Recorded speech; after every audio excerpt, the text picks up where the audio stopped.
Money vendors agitating over the killing of some of their colleagues in the Upper West region and of course in the U.S.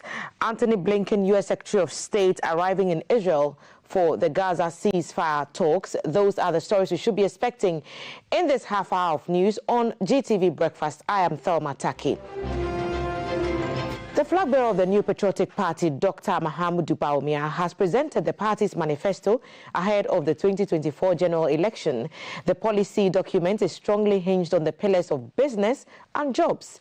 Key highlights in the manifesto include the introduction of a flat tax system, a tax amnesty for all Ghanaians, low import duties, enrolling 1 million Ghanaian youth onto digital jobs, the creation of an SME bank and increased food production to achieve food security. Dr. Bawumia said these will be achieved with 50 ministers in his administration.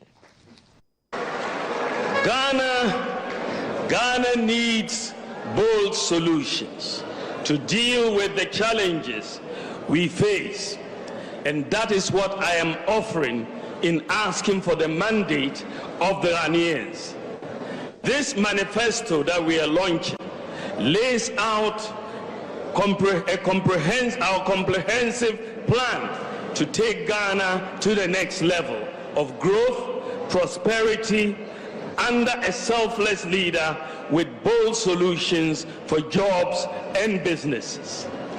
Ladies and gentlemen, my vision, as I have stated, is to create a tent big enough to accommodate every Ghanaian, to tap into the resourcefulness and talents of our people, irrespective of our different ethnic, political, and religious backgrounds, to channel our energies into building the kind of country that assures food sufficiency, safe, prosperous, and dignified future for all Ghanaians, to create sustainable jobs with meaningful pay for all, and for Ghana to participate fully in the fourth industrial revolution using systems and data.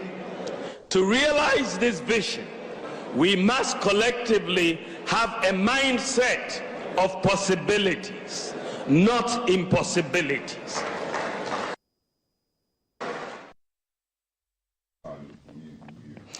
At the launch of the much-awaited policy document of the New Patriotic Party, the minds of Ghanaians were refreshed on some key achievements of the Akufo-Addo government. They listed education, infrastructure, health, tourism, digitalization, sports, plus agriculture and fisheries, among others.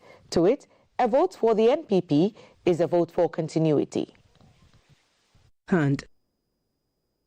Majority Leader Alexander Afenyo-Markin said, based on the records, the solution was not to turn back to the opposition NDC, but to retain the NPP to complete its work. He gave marching orders to his colleague MPs to make themselves available for the work at hand. General Secretary of the NPP, Justin Kodia, described Dr. Bawumia as an exceptional leader. An exceptional leader is one who accepts that there are challenges, but continue to provide solutions to these challenges, such as introducing digitization, medical home delivery, gold for oil, and many more. Certainly, Dr. Bawumia is an exceptional leader.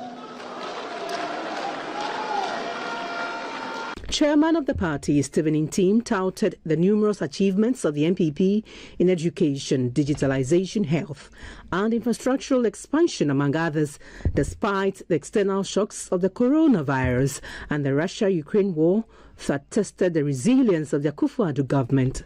Former President John Agyekum Kufuor, speaking via a recorded video message, urged party faithful to unite behind their flag bearer, who he sees as well cut out for the job. I see him as a man of destiny, and particularly for the moment we are in now as a nation.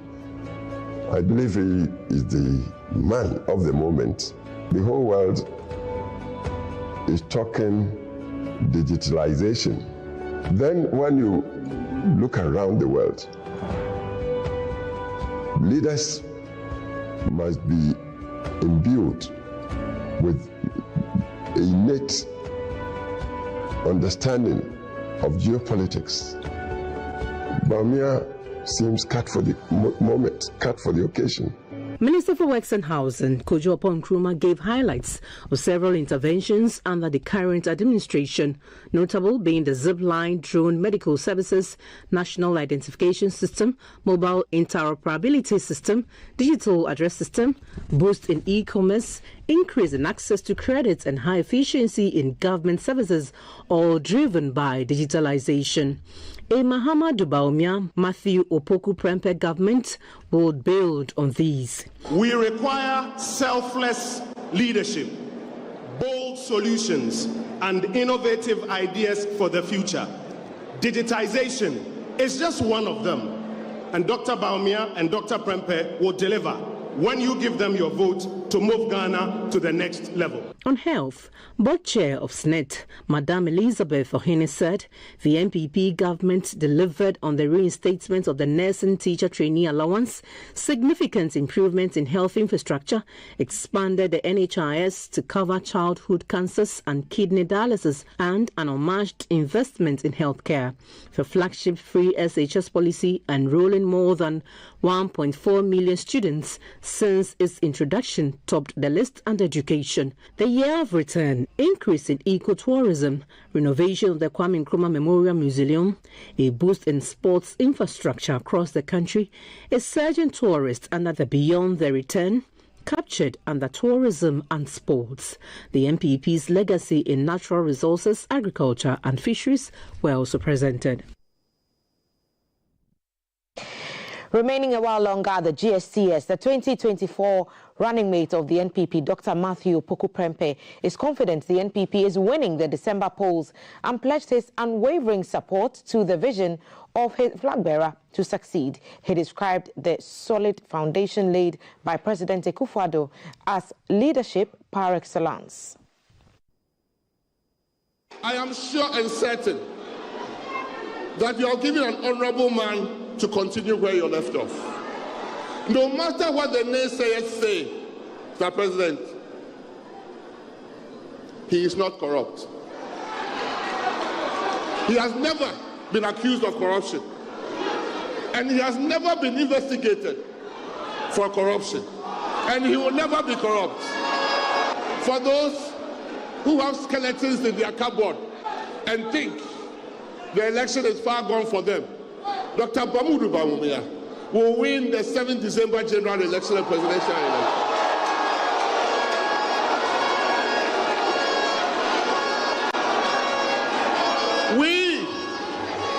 We Kukudites will fight from room to room, house to house, village to village, community to community, that never again will we have doom so. Never again will there be petrol queues. Never again will money be the determinant of how much education level you can achieve.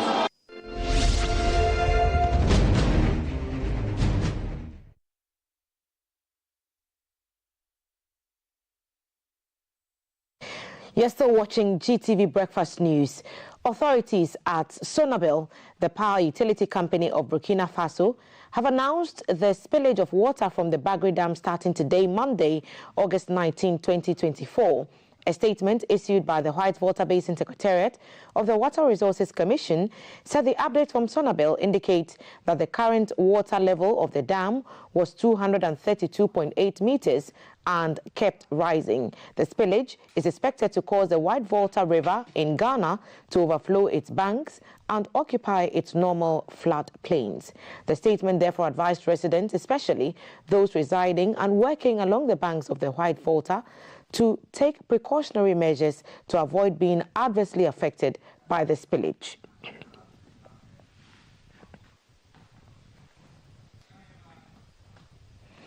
And to the northern region, the National Disaster Management Organization, NADMO, has appealed to residents along the White and Black Volta rivers to evacuate ahead of potential flooding in the area. And our northern regional correspondent, Mutalaisa, gave us more updates on the state of preparedness, especially in the period where the northern part of the country is experiencing an agricultural drought. It is true that there's been an alert from the authorities in Burkina Faso about the potential opening of the Bagri and the Kopienga dams. The latest report we received 2 days ago indicates that the Bagri Dam, which has a threshold for opening of the valves at 235, was running around 234.23. And that implied that within the next few days, probably Monday, they should be opening the dam. What is significant for us here in the southern parts of Burkina Faso or northern Ghana is what you are seeing here. This is a maize farm. It is completely gone. It is drying up. The northern region hasn't experienced a drop of rain in the last 8 weeks. And as it stands now, many farmers are afraid that they have lost it. The year is completely gone. In the last 3-5 years, the northern region usually experiences its last rains in October. And if there should be any rain at all, we are in August, so we are left with just September and October. It is not possible to have a maize crop that will, or any cereal that will be planted subsequently and which will be able to mature before the end of the rainy season, unless something divine happens here. Talking about the divine, religious organizations, Christians, Muslims, have all been praying over the last few weeks, but that response they are looking for from heavens is yet to be responded to. If there are rains within this week, I am very sure the expectations we had at the earlier stage, I'm sure we'll salvage some of them, and which will give us even hope. We will have to be thankful to God. But if no rains, I'll be very, very, very sad. To tell you the truth, it will be very disastrous. You can see even this is a cashew plant. It is responding to the development. It is drying up. Maize plants are drying up. I've visited farms where you had pepper, we have garden eggs, groundnuts, bambara beans, all of them just wilting as a result of the heat and the lack of rain. We have reached out to people who live along the white and the black Volta, which are along the paths of the Bagri Dam, usually when they spill this. NADMO has been sensitizing these communities and urging them to move upstream. Many of them have their farms along the waterways. Yes, they can move their animals and themselves upstream, but nobody can take away their crops. As it stands now, many of the farms that are along these waterways have not yet matured for harvesting, but people are complying with the directives and they are moving. It should also be indicated that should they spill the dam on Monday, that is tomorrow, it will usually take between 5 and 6 days for the water to reach the shores of Ghana. The Vehicle Examination and Licensing Division, VELD, operated from 1955 until 1999 under Section 55 of the Road Traffic Ordinance of 1952. In 1999, as part of reforms to enhance the effectiveness and efficiency of driver and vehicle licensing, Parliament passed the VLA Act 569, establishing the Driver and Vehicle Licensing Authority, DVLA. Its mandate is to promote good driving standards and ensure the use of roadworthy vehicles in the country. We spoke to the Director of Driver Training, Testing and Licensing, DTTL, at the DVLA, Mr. Kafui Semevo, about the successes achieved over its 25 years of transformative service. We have not just existed for 25 years, but we have improved access to our services nationwide. So currently, as we speak, we have one corporate office located at Cantonment, and then 2 others nationwide and more that will be established. We've also improved service delivery by focusing on the customer and understanding our customers and providing for their needs. We have enforced regulations in fulfillment of our mandate. We have enhanced our infrastructure development. We've introduced more transparent processes and procedures, such as the self-service and others.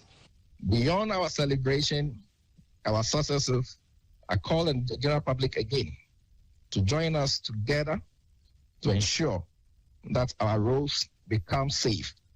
We play our part and we expect the general public to understand that road safety is a shared and collective responsibility, and therefore we should all work together to make our roads safer. 2 people have been shot dead by suspected armed robbers at Welembele in the Sisala East municipality of the Upper West region. Narrating the incident to GBC News correspondent Swala Abdul Wahab, the chairman of Mobile Money Vendors Association in the Sisala area, Mr. Tahiru Issahaku Haruna, said the incident happened around 7 p.m. on Saturday during a business transaction at a mobile money vendor's shop. The deceased are Munkai Latodia and Fuseini Binowonu. A CCTV footage captured revealed a gun-wielding man standing in front of the shop where the robbery has taken place. Chairman of the Mobile Money Vendors Association in the Sisala area, Mr. Tahiru Issahaku Haruna, said Saturday's incident has shocked people in the Sisala enclave. He narrated how the 2 men were shot dead on phone to GBC News. We had the information from one of our agents yesterday in the evening after Maghrib prayer, that is around 6 to 7, that they were just ready. Basically, they finished prayers around Maghrib, and then we got back to the shop. We realized about 4 men, armed men, came to the shop with Max to rob him, and there were other customers there to perform transactions were also robbed. So that yesterday there were 4. After that, the people were able to start their motor and escape. And the other 2 tried their motor several times. The motor was not able to spark. So they took on their heels. And 2 of our guys was trying to catch them. Not knowing one of them was holding the gun. So it seems like the other one was not able to run. So they will hook him down. And then after he has fallen, he left the phone with the bags and then keep on running. So the other guy tried, and then the guy with the gun shot. And another man was, seems like when they were shooting, he just came out to verify whatever has happened. And then they shoot him too. So they killed 2 people. Strong men. We just buried them. Currently, we are just performing our drill for them. Mr. Haruna said mobile money vendors in the Sisala area have suspended operations for now until further notice due to security concerns. Swala Abdul Wahab. On the international front, U.S. Secretary of State Antony Blinken has arrived in Israel in his latest effort to push for a ceasefire and hostage release deal in Gaza. His 9th trip to the region since the war began in October comes days after the U.S. presented a modified proposal aimed at bridging long-standing gaps between the 2 sides. The U.S. and Israel have expressed optimism about a deal since talks resumed in Doha last week. But Hamas says suggestions of progress are an illusion. Differences are said to include whether Israeli troops will be required to withdraw fully from the Gaza Strip, as Hamas insists. Israeli Prime Minister Benjamin Netanyahu told a cabinet meeting on Sunday that complex negotiations were taking place to secure the return of hostages, but some principles needed to be upheld for Israel's security. A ceasefire deal agreed in November saw Hamas release 105 of the hostages in return for a week-long ceasefire and the freeing of some 240 Palestinian prisoners in Israeli jails. Israel says 111 hostages are still being held, 39 of whom are presumed dead.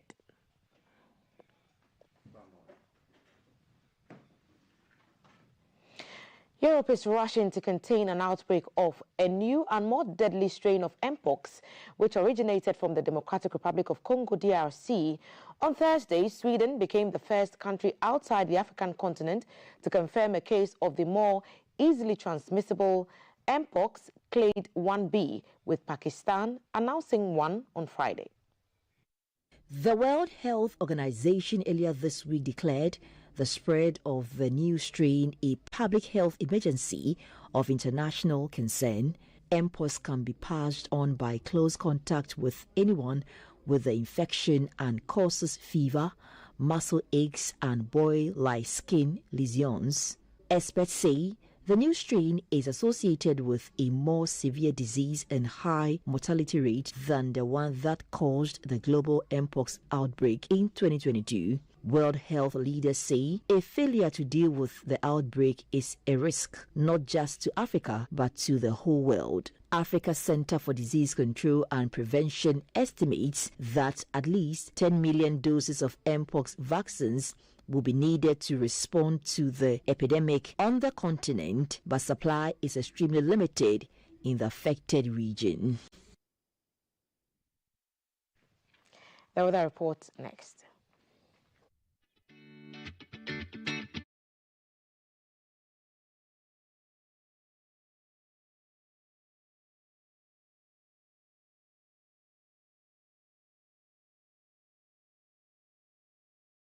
Northern region farmers complaining of a drought. Meanwhile, a spillage is about to start, announced by Sonabel today from the Bagri Dam. What should we expect in terms of weather? Chief forecaster from GMET, Felicity Ahafianyo, is joining us now with some updates. Good morning, Felicity. Any hope for Northern region in particular with regards to rains? Yeah, good morning, Thelma. Yes, with regards to rain for northern sector this week, there is rain in the forecast for them. This morning, those of us in the upper east, upper west, we have a 30 to 40% chance of rain over those places. Those in Oti region and parts of the Volta region too, we have some rain clouds that is pushing. So they will get some few rain today in the morning and then in the evening. For Greater Accra, stretching all the way from the Volta region, the coastal strip into the western region, this morning will be cloudy with light rain or drizzle occurring. In terms of the state of the sea, we expect it to remain rough, so fisher folks need to be careful. For temperatures in the afternoon, we expect it to range between 30 and 33 across the 16 regions. For the morning, before we bring you an update tomorrow, temperatures will go down to 22 to 24 degrees Celsius with widespread mist and fog patches affecting the southern sector early tomorrow morning. So we are advising motorists to take precautions and the fisher folks that will be using the lake at dawn hours tomorrow so that they protect themselves and they don't get themselves involved in any accident. Right, Felicity, thank you so much for those updates. I'm sure it's a relief to some who are expecting some rains to boost their farming. Thank you. Felicity Ahafianyo is the chief forecaster at the Ghana Meteorological Agency, giving us the outlook for today and the next 24 hours.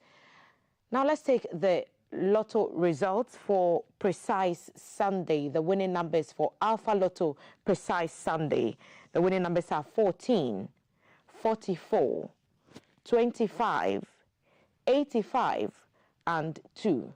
The winning numbers for Precise Sunday: 14, 14, 44, 44, 25, 25, 85, 85, and 2. Those were the winning numbers for Precise Sunday. Bringing us to the end of GTV Breakfast News, I am Thelma Taki. Join us as we journey on this breakfast show across our social media platforms, GTV Ghana everywhere, and you can interact with us on our WhatsApp numbers as well. The show is proudly brought to you by Awake Purified Drinking Water and also Virtual Sounds Lab located at Adabraka in Accra.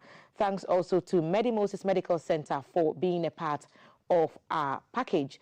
Today, expect conversations around the NPP manifesto launch and some other goodies you don't want to miss. Social media corner and sport are also on the cards for us today. We'll take a quick break. When we return, the BFS continues.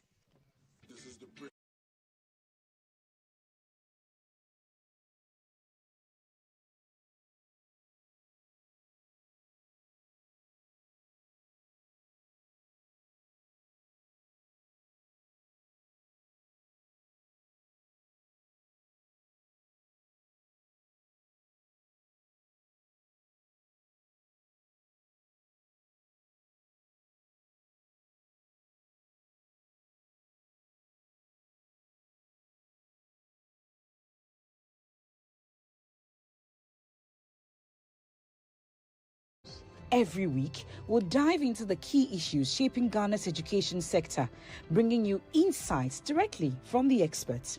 All the giant technical and vocational education and training institutions have been retooled and re-equipped. So the new curriculum, students should do more than the teacher. Join us on this channel as we speak with special guests about the reforms and innovations transforming our schools. I am Emma, and I'm your host. Tune in to the EduTalk Show and stay ahead in the world of education.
morning, people. Welcome back to the show. Welcome to the show. We are GTV Ghana across social media. WhatsApp number is 055-556-1034. My name is Valerie Dansona across all social media platforms. So for the people of Keta, we are in your town. We are in the Volta region. We are in the Keta Municipal Hospital, and we are coming to you a special one from the newly opened renal dialysis unit of the hospital, and this is by kind courtesy of Togbi Tenge Jokoto Gligri the 7th. He's Dufia of Anyako Kono. He's Paramount Chief of Amugo Virgo Traditional Area and also the head of the Bate clan of Anlo. So he donated these 2 renal dialysis machines to the hospital, and it's going to serve a greater good. But somebody who has been at the helm of affairs and has seen what the hospital was without the machines and what the hospital will be with the machines. We are joining him in his space of work.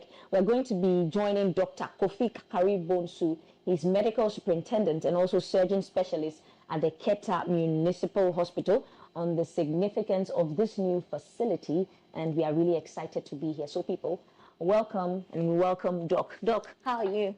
I'm doing well. And greetings. I'm good. Greetings.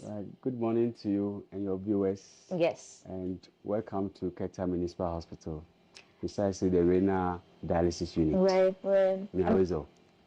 Akpe. Is that it? Did I say Akpe? Nyawezo, you. Okay, that's fine. But I must say, I love your town. So I caught the sunset yesterday, and this morning on the shore, I saw the fisher folk pulling in their catch. We'll have another conversation on that. But tell us what the hospital was like before this unit was opened. Okay, all right. Thank you very much. Keta Municipal Hospital has been the main facility serving the people of Keta and then the surrounding communities. And our vision is to be the preferred health facility for this Southern Volta and beyond. Okay. And we have been rendering services since 1923. Wow. And one of our challenges is a renal dialysis unit. Okay. That was to serve the kidney patients. That's the patient with kidney diseases. All right. And in Volta region, we have renal dialysis unit in the whole teaching hospital, which is about 4 hours from here. And when we get our renal patients, we have to refer them to Ho Teaching Hospital or sometimes Accra. And it costs them a lot. Yeah. Yes. And at times, the mere mention of referral to a new facility actually scare them. And no matter what you do, they are not willing to go. So we lose some of the patients. As a matter of fact, it really has affected our service delivery. Okay. So it has been bad in terms of renal diseases within the community. Okay. I do know that in recent times the cost of dialysis has come up, and people are calling for it to be fused totally into the health insurance. What's the cost? Like, run us through somebody who has just been diagnosed with renal failure. What's the cost for the person? How many times does the person have to come in and all of that? Patients with renal diseases go through a lot to improve their condition of life. And one of them is to do the biochemistry investigation. You have to do what we call bioencrypting. You have to do full blood counts. You have to do the electrolytes. And all these things we offer them here. We do the labs for them, and when we conclude that they are having renal disease, then we have to refer them to Ho for dialysis. And there, when they get to Ho, they have to make a deposit. Of how much? For about 2,000 Ghana cedis, so that we can get their line, central line, and that will assist in the dialysis. And then every section, they have to pay about 491 Ghana cedis. 491 Ghana cedis, and they are supposed to have an average of 2 sections in a week. provided the machine is able to clear or is able to filter your blood adequately. If it's not, then you have about 3 to 4 sections within a week. Wow. And each is 481 Ghana cedis. So we are looking at, yes, that's it. So you're looking at almost 2,000 Ghana cedis. Yes. And that's why they have to do the deposit. Yes, yes. So it costs them. Okay. And the transportation cost.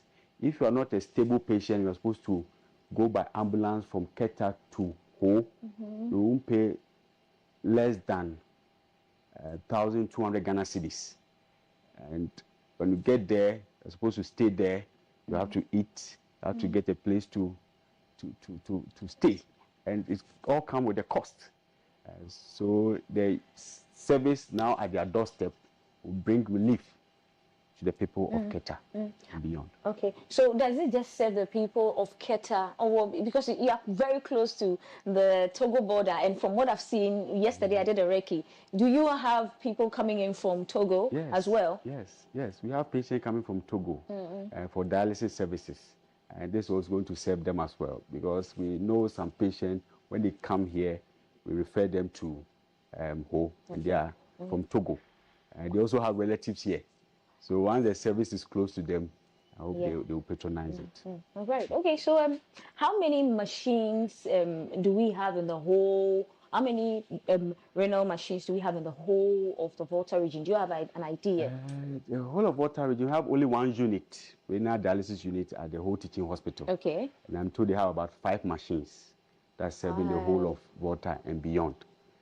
And at times, some will not function. They will rely on possibly 2 or 3 of the machines. Okay. So we coming in will assist some of the patients to access renal services. All right. Dr. Bonsu, do you have an idea of like how many patients with renal kidney disease, you have an idea of how many people would come in maybe in a week? Considering that you have 4 machines serving the whole of the region, how many people would usually come in? Like, do you have an idea? Or how many people would you refer to? Averagely, we refer about 5 patients a day. A day? Yes, for renal conditions. And I'm told Trafalgar see about not less than 10 patients in a day, including weekends. Including weekends. So when we even visited there, see a lot of patients there. Okay, so let's come back home. Now, there's the rearing of the machine. So this is the renal dialysis machine. Okay, Doc, briefly walk us through how the machine works. All right. So thank you very much. So this is the renal dialysis machine, and it has 3 main parts. We have the visual part, that's the monitor. Okay. This part helps us to set the machine in its function mode. Okay. And to regulate the machine as well. And we have this part, which is the technical part or the operable part. Okay. This is where the main filtering of the blood, that's the dialysis, takes place. Okay. And we have the basement. The basement is the place where you have our acid concentrate and the bicarbonate concentrate. Okay. And we have the section at the back which draw in the purified water from the reverse osmosis outside. Okay. And this purified... Doc, what's the reverse osmosis? Reverse osmosis is a machine that purifies the water that comes to the machine. Okay. It takes all solute particles from the water. And that water is become purified. That water mixed with the acid and the bicarbonate to form what we call dialysate. Is that this dialysate which will run parallel with the blood from the patient in the dialyzer. This is the dialyzer. That's the artificial kidney. So the dialysate, which consists of the purified water, the acid, and the bicarbonate, will pass through this dialyzer. Okay. And the patient blood will pass through it. And there's membrane, which is semi-permeable membrane, so that the 2 fluid don't mix. Okay. And what happens is that the blood, because it's a kidney disease patient, the blood is built up with a lot of solutes or metabolites, which are not good for the body. So it will be highly concentrated, and the dialysate will be less concentrated. So the particles in the blood will move from a region of high concentration to the region of low concentration, that's the dialysate, and that is what we call the hemofiltration. Okay. And when this happens, it will then make the dialysate impure because it has taken the impurities from the patient's blood, and then that will run out of the machine. And then the blood will run back to the patient, and that means that the blood has now been purified.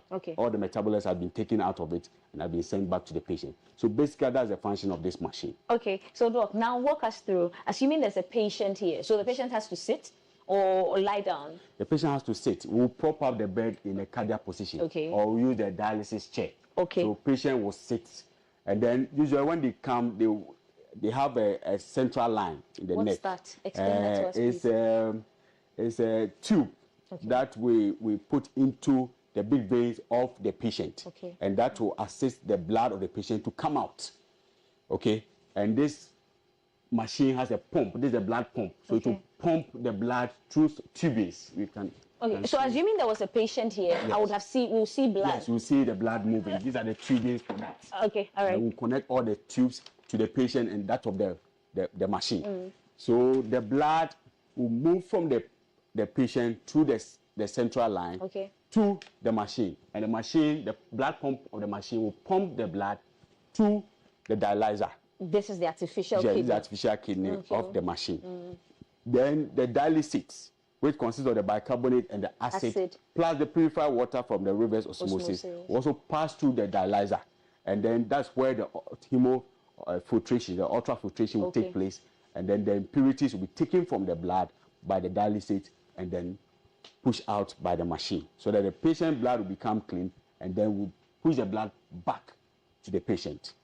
And the patient can be on it for about 4 hours as we purify the whole blood of the patient. Okay, so Doc, so while the impure blood is being taken out and filtered, what happens to the patient? Does the patient stay bloodless? No, because as it's taking, the machine is cleaning and it's sending back simultaneously. So the patient gets its blood. Like a cycle. It's a cycle. So the patient doesn't lose the blood completely. And as the blood comes out, there's this part, we call it the heparin pump as well. Heparin is an anticoagulant, means that it prevents the blood from clotting. Anytime our blood comes out, it clots. But once we have the heparin being pumped into the blood that comes out of the patient, the blood doesn't clot, so that it can be sent back to the patient. So it's a cycle, and there's no break. And when there's a break, then the machine will sound an alarm, telling you that there's a break. So quickly we have to intervene. It becomes an emergency for us to intervene. Is it a very painful process, the whole 4 hours? Is it very painful? No, it's not painful, but just it's uncomfortable. To lie down at a place for 4 hours is not easy. So it just, some are not comfortable, but it's not painful. Doc, tell us about kidney disease and why it's on the rise so much. This is an expensive procedure and very uncomfortable. Tell us why kidney disease is on the rise. Yeah, kidney disease is on the rise because of an increase in the incidence of hypertension and diabetes. And some of our lifestyle. Hypertension is when the blood pressure is above 140/90 millimeters of mercury. And diabetes is when the blood sugar is persistently high. When somebody is fasting, we expect the blood sugar to be below 6.5 millimole per liter. But if the person is having diabetes, then the blood sugar will go above that. Or if the person has eaten, we don't expect the blood sugar to go more than 11.1 millimole per liter. But if the person is diabetic, then the sugar level of the blood will go more than the 11.1. And once there's a hypertension, it's one of its effects is on the kidney. The pressure in the kidney becomes high, so it destroys the basic units of the kidney, and that will increase the kidney diseases. And also diabetes. Diabetes affects the blood vessels within the kidney. And once someone is having an uncontrolled diabetes, then it also affects the kidney. Some of our lifestyle also affects our kidneys. We know some herbal medication some concussions affect the kidney, Right. and also lack of regular exercise and obesity increase the person's risk of getting the kidney disease. Smoking as well also increase the person's risk of getting kidney disease. Okay. These are the causes of kidney disease. Well then, mega thanks to Toby for this unit. But does this unit meet the standards? Is it up to the expected standards? Are we supposed to do more? Please tell us. Yes, I would say we will meet the standard and the expectation of our clients. Okay. Currently, we have 2 machines, but we ask for more because we have 3 extra ports for 3 more machines, Yes. so that or we can get 5 machines. But in terms of services, labs, consultation, having your dialysis, the comfortability, we have it all, and we are ready to provide for the good people of Keta and beyond. Nice. So we'll meet the standard of our clients. Okay, but has it been tested? Of course, we've tested our machine. That's why I want to inaugurate our service. We tested on the Founders Day. That's on the 5th of this month. We tested it. We put patient on the machine, and it was able to clear the creatinine. You see, the creatinine is what we as an whether the machine is working. So before we put our patients on the machine, their creatinine level was about 751. It was very high unit. But after the dialysis, when we checked the creatinine again, it was about 431. So it means that the machine was able to clear about 280 units of the creatinine within an hour. That will tell you that if you put a patient on this for about 3 hours, then most of the metabolite, which is the creatinine, will be cleared from the patient's blood, and to improve their quality of life. Okay, so this is an artificial kidney. But is it, Doc, is it difficult to get a donor? Yes, it's very difficult to get a donor because in our part of the world, people donating their part is not easy. And even when people die as a result of accident, we don't have the law that will tell you that you can take the person's kidney and preserve for somebody who will have kidney disease or somebody who's having kidney disease. In other jurisdictions, yes. Does it give the hospital, do they give the hospital permission to do that, or the family members of the patient would do that? Yes, outside they have such laws that will give the hospital the permission. Somebody who died from accident, you can take the person's kidney for and test and see whether it's compatible with somebody with kidney disease. But here we don't have that. And then also the belief that we have the belief that everybody should die with all 8 parts intact. Yes. So to say somebody to donate its kidney for somebody else will not be easy. And so it's very difficult to get kidney transplant. That is why this serves as a means of improving their quality of life. Okay. And once you are put on this, it means you are at the end stage, no? Exactly. Okay. Would you ever be cured? Can you be cured, or you're going to, if you don't get a donor, it means you have to live on this for life? Exactly. If you don't get a kidney transplant, you must be on this machine for life. But if it was an acute kidney injury,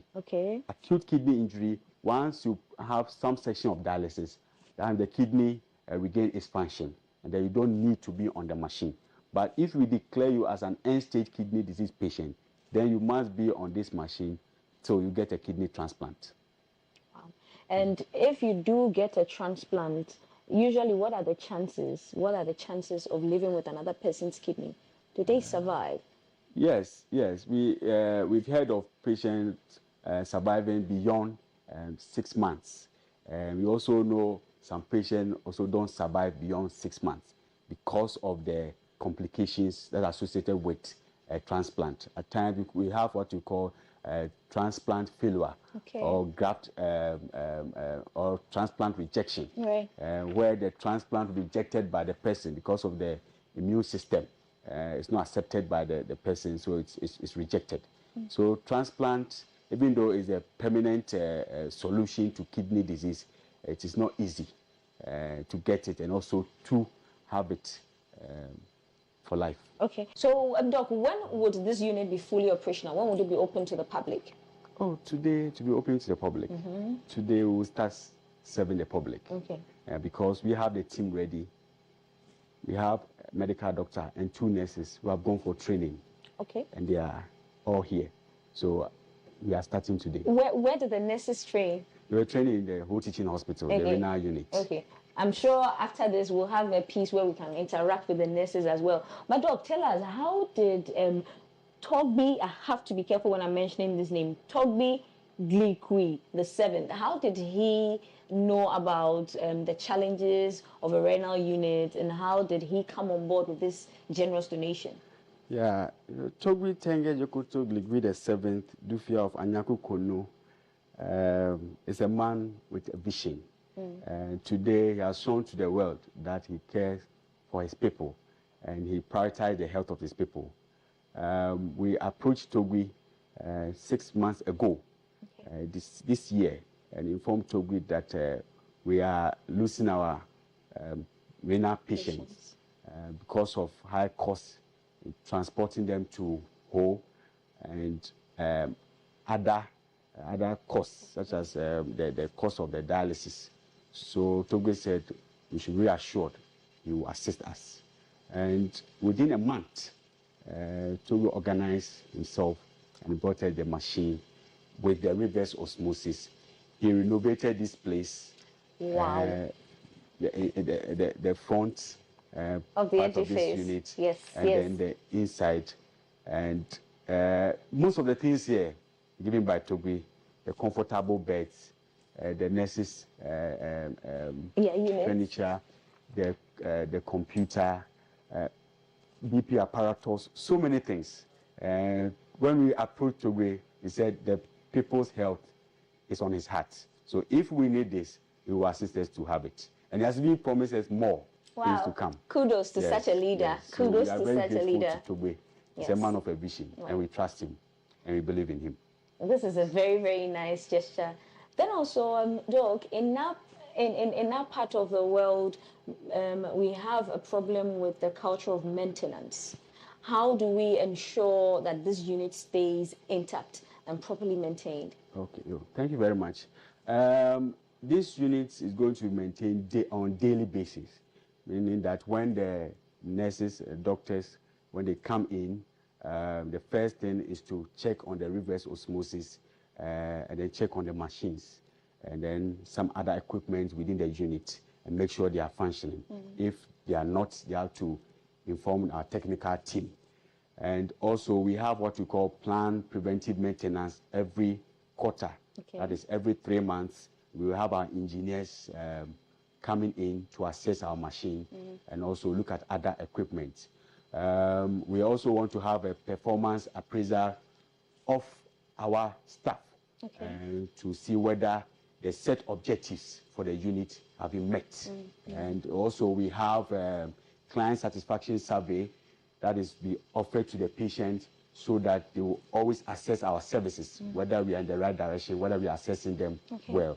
We also have continuous professional development for our nurses and doctors. We'll go for in-service training, we'll go for out-service training.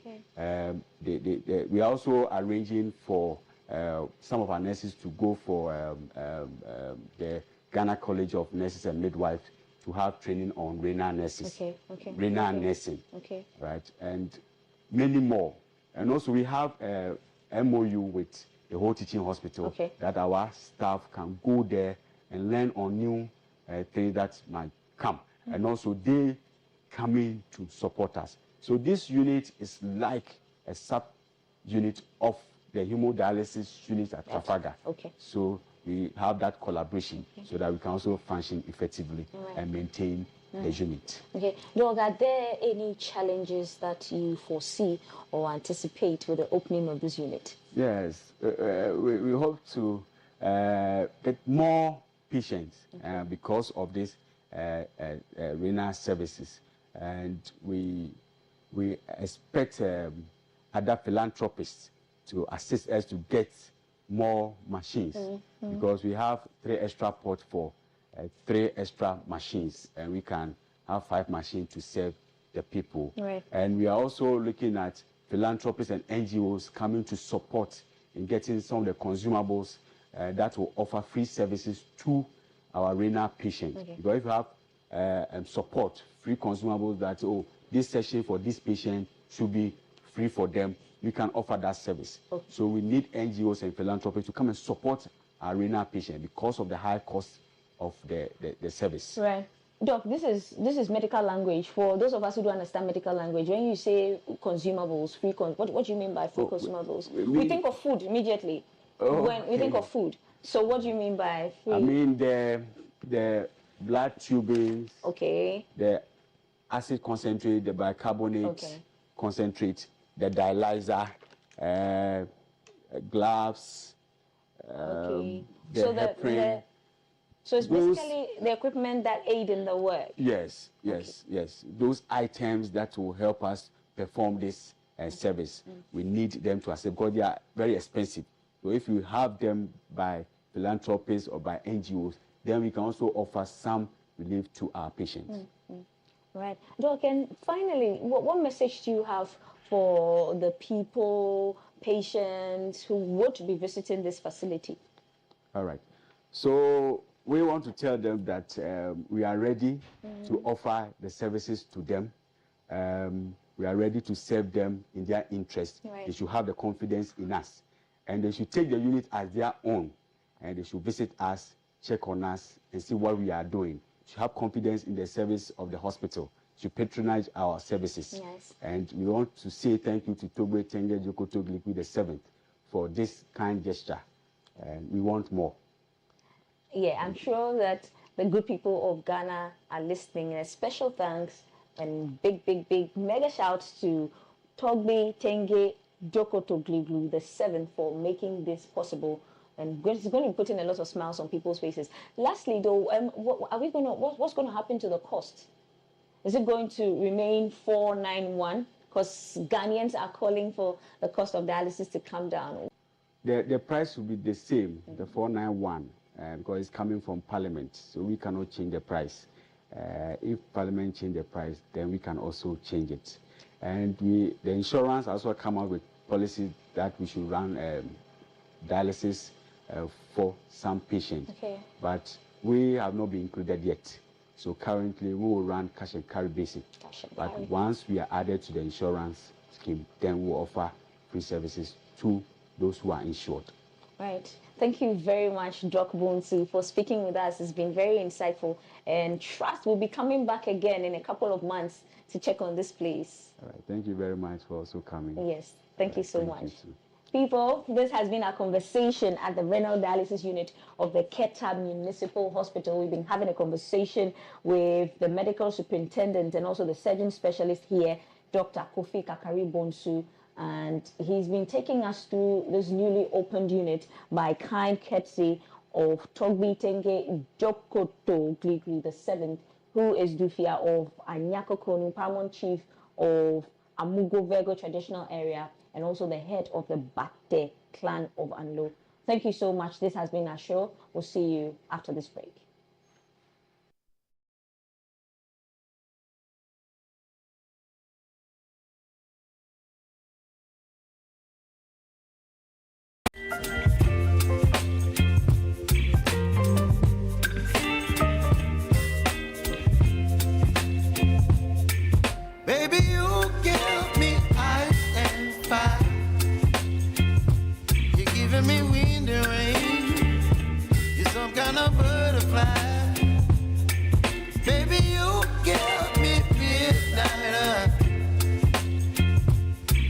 My appetite, don't leave me here high and dry.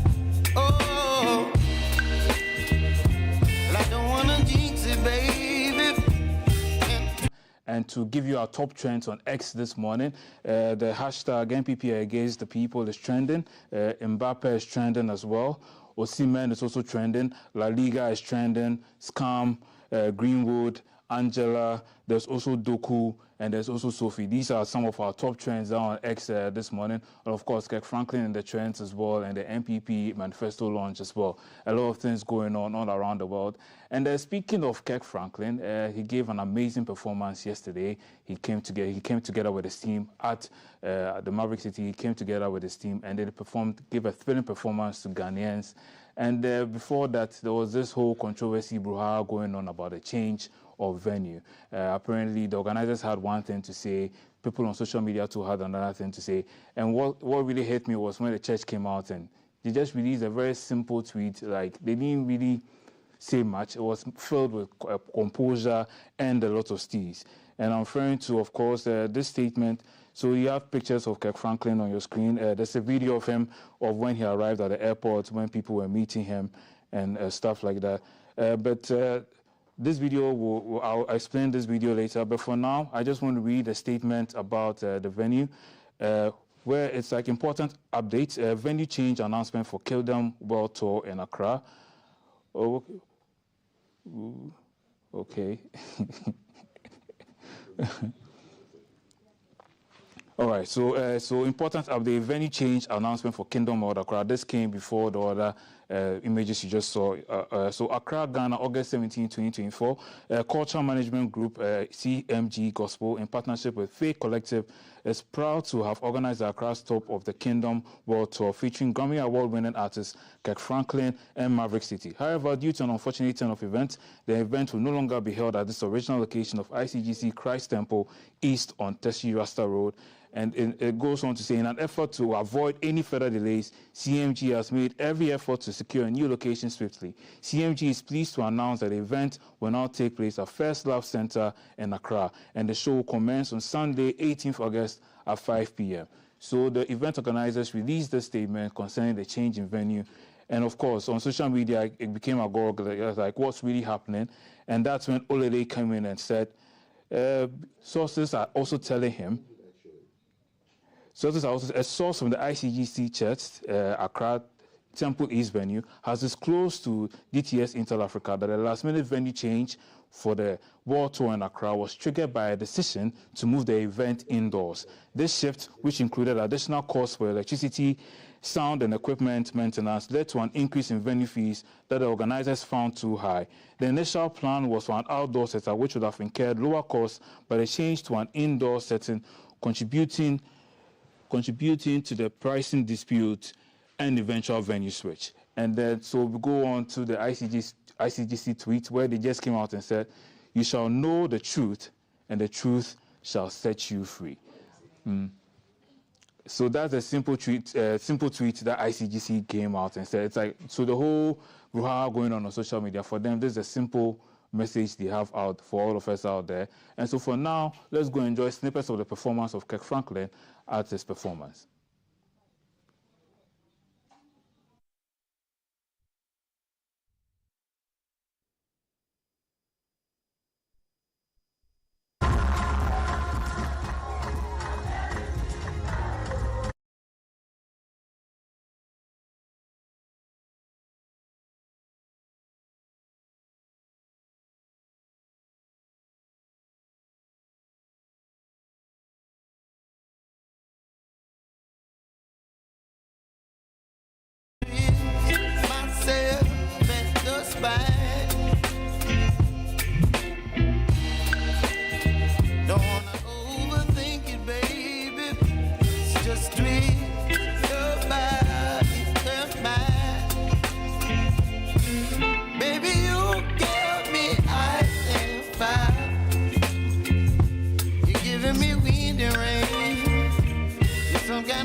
Yeah, just like pencil art of every artist. Look what he gave this to me for free. You did, how old are you? 16. 16. Look at this. Yo, man, this is beautiful. But I gotta pay him. I gotta give him some money. This is too crazy. This is too crazy. I love you, King. You want it? You do not for free. Give me. Where's my wallet? You know what? Oh, B, what you got on you? Let me get 100. No, man, it can't be free. I'm gonna give you 100 for this, man. That's right. Crazy. Look at this. Look at this. Look at he got the big nose and everything. Thank you. Ghana, I love you. We love you too. We love you too, Kirk. We love you.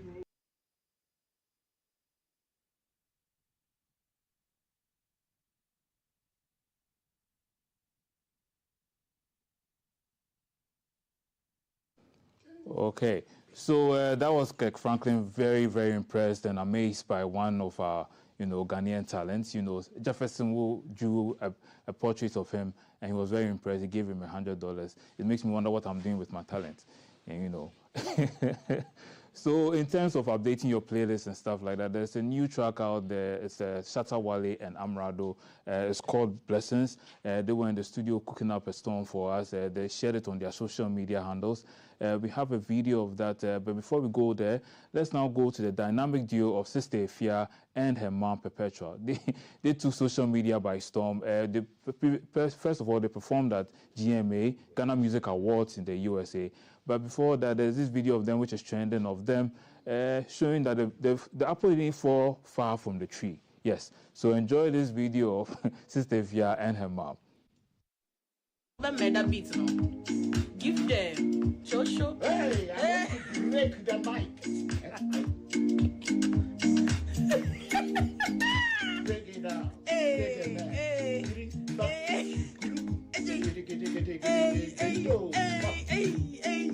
When I come to hey. On your wadawa. You know, hey, too many fire yaman. You know, on your wadawa. I'm going to follow. And then I'm going to record you, me recording. I hope you guys like the beats. She's about to murder. Mama, I should say that murder beats. Give them. Show. Hey, I want to break the mic. Break it down. Hey.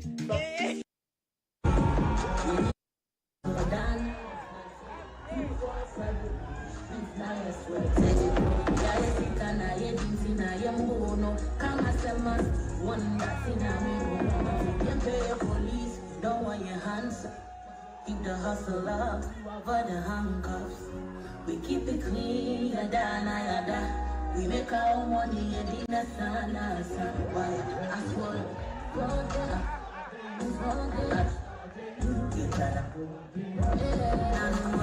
so they have more days.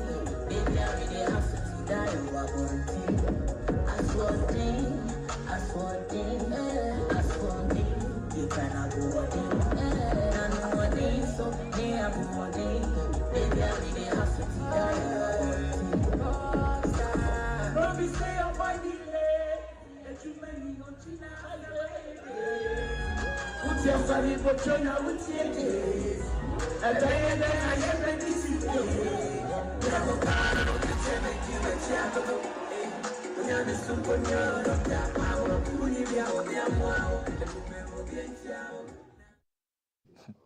You should watch out for them, the dynamic duo. They'll be releasing an album very, very soon. That's me saying it. No, that's not what they say. I'm the one saying, looking at their performance, mother and daughter, having a good time at the Ghana Music Awards in the USA. Now let's go all the way to Winneba, where Stonebwoy thrilled the students there with wonderful performances. He performed Pray For Me for the first time. That was his latest single that he released. And of course, Into the Future was there as well. We have snippets of the performance coming up for you.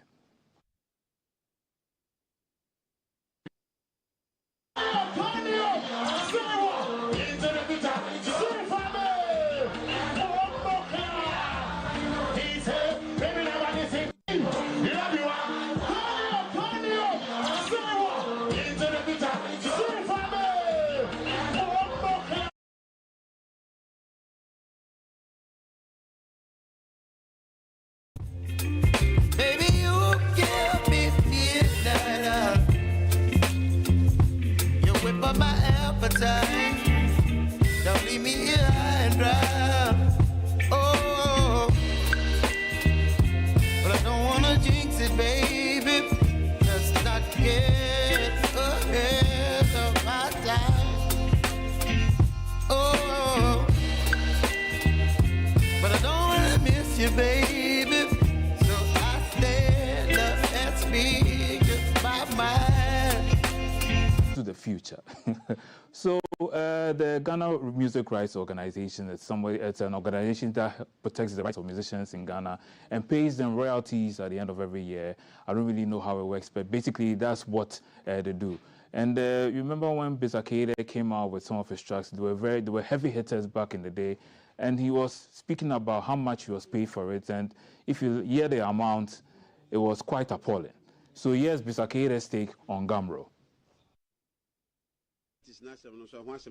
Oh, bro. Now, when you be there? Man, the last time I can make a say, the last time I'm friend is that make a man son brother and will be friends that maybe 200 or 500. Oh, 500 CDs. Oh, Gamro. I'll buy me some from you. You understand? Yeah, because I'm a friend. Yeah. And I'm a Sikaba. 500. Now I'm saying, I'm from you. I'm going to Sikaba. Now I'm saying, ah, Jay, no, okay. W. 500 million. 500 CDs. Sir. And I need to from Simon from you. Because I'm from you, sir. What's your juice? That's a bit of crowd. You get to car.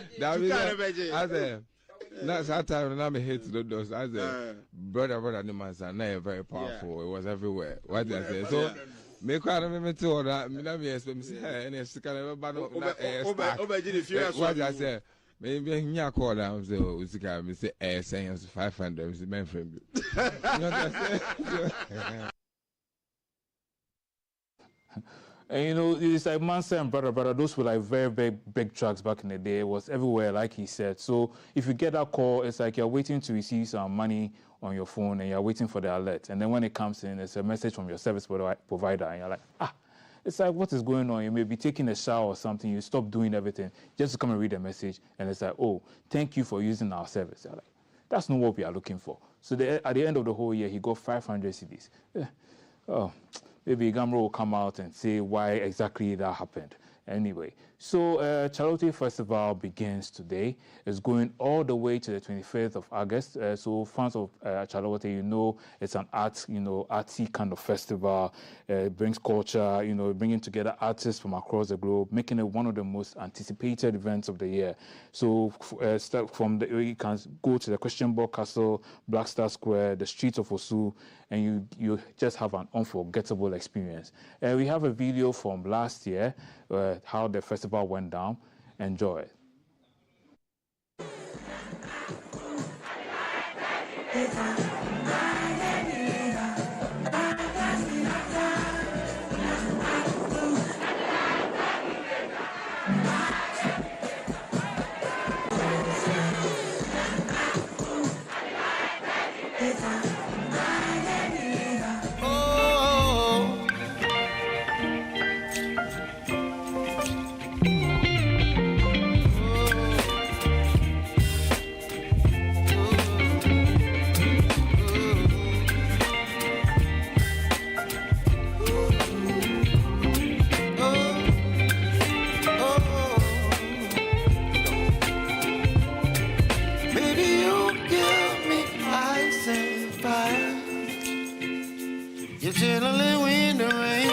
So just to mention, Bishop has a new track I'll call Yesu. Go add it and update your playlist. But for now, we go to Studio 5 for the sports update.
We will support the revival of the Premier League and clubs to improve commercial viability and create related jobs by directing policy through the National Lotteries Authority and the Gaming Commission to establish and fund a sports employment module to assist premier clubs fund operational expenses, including player remuneration. And also we will provide a bus to each Premier League club.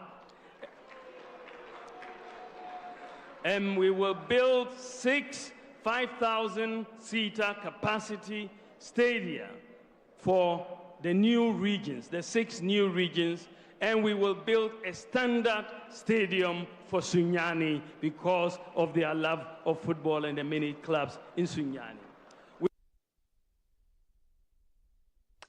And still on the NPP's manifesto, the New Patriotic Party's flag bearer, Dr. Mahmoud Bawumia, has also pledged that if his party is elected on December 7, 2024, his government will initiate a program called Operation Olympics Glory.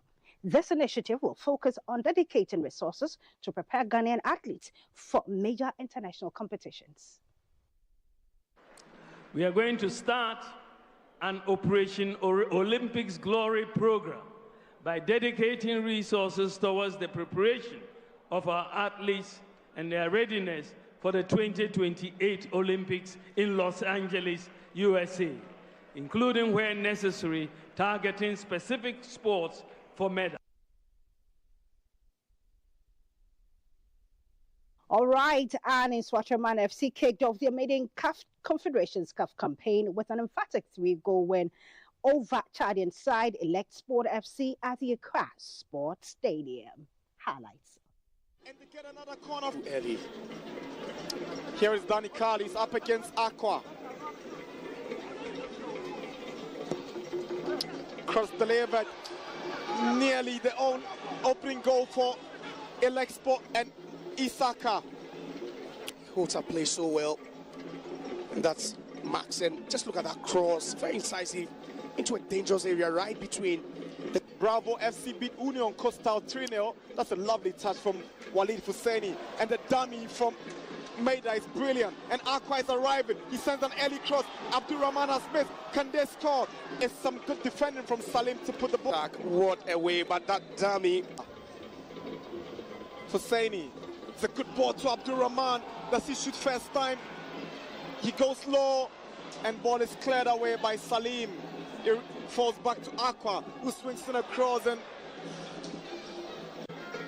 Isaka is trying to on the left-hand side. He won't support it. It's still DU. Engado Jim is approaching, and there's the opening goal for Swatraman. Abdurrahman finally breaks the deadlock. It was always going to be him. The target man hits the back of the net. It's Swatraman 1. Elect Sport of Chad 0. Maida through the middle. Michael Aka. Here is Maida. Can he score the second? And it's Swatraman have doubled their lead. It's Kwabna Edu Maida who makes it 2-0 for Swatraman. The perfect start they've been looking forward to in this preliminary round of game. Tell you what, that's a goal you should be seeing in the final, not in the prelims, but just look at that. Maida starting the move, and that ball again back to him. And you could see it was letting come. They are on some demolition exercise. It's only 34 minutes, but the team from Iswache are leading by 3-0 here at the Accra Sports Stadium. Again, just a brace, but look at Kwabna Edu Maida, that ball to the middle, and the dummy by Walid Azali playing to find Maida. He had space, but I love the directness about Maida. He just goes one touch, and he was thinking Walid would get there. All right, so away from your Precos is Swatraman's successful win over Elect Sport. Let's move on and journey away to Takwanawa, and the rehabilitation work on the TNA Stadium started in January 2022 and was completed in June this year at a cost of $16.2 million. The significant investment by Goldfields Ghana Foundation has transformed the 400-seat football park into an 8,000-plus seat a world-class stadium capable of hosting international matches. The new stadium will be the home of Tarkwa's Ghana Premier League side, Mediama SC, which Goldfields has supported for a number of years and who were crowned Ghanaian champions in 2023. And so this was the opening of the stadium. Fans obviously very, very, very happy with Mediama's exploit with the inauguration of the stadium. Point in this competitive, friendly game here. Good job done from Amidu Akwa. The hit onto the side net after they had a goal disallowed just moments ago. But that was a good ball into space from Peter Amidu Akwa. That was a very good ball. But just look at that. That was a good hit. Initially, the ball passed.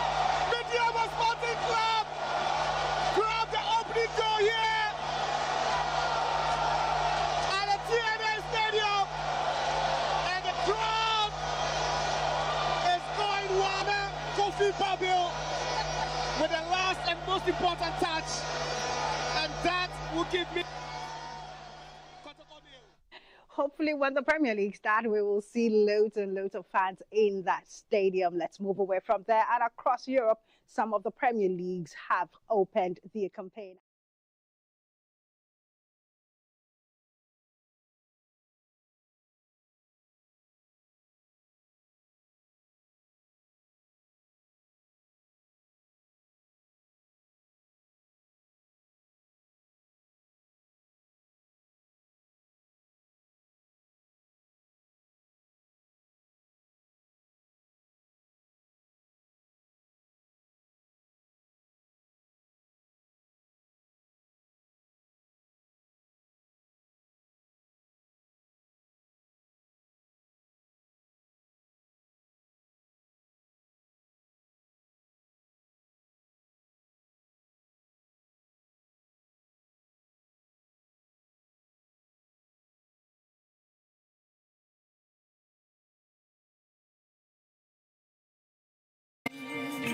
You're some kind of butterfly. Baby, you give me midnight. You whip up my appetite. Don't leave me here high and dry. Baby, you give me ice and fire. You're gentle and wind and rain. You're some kind of butterfly.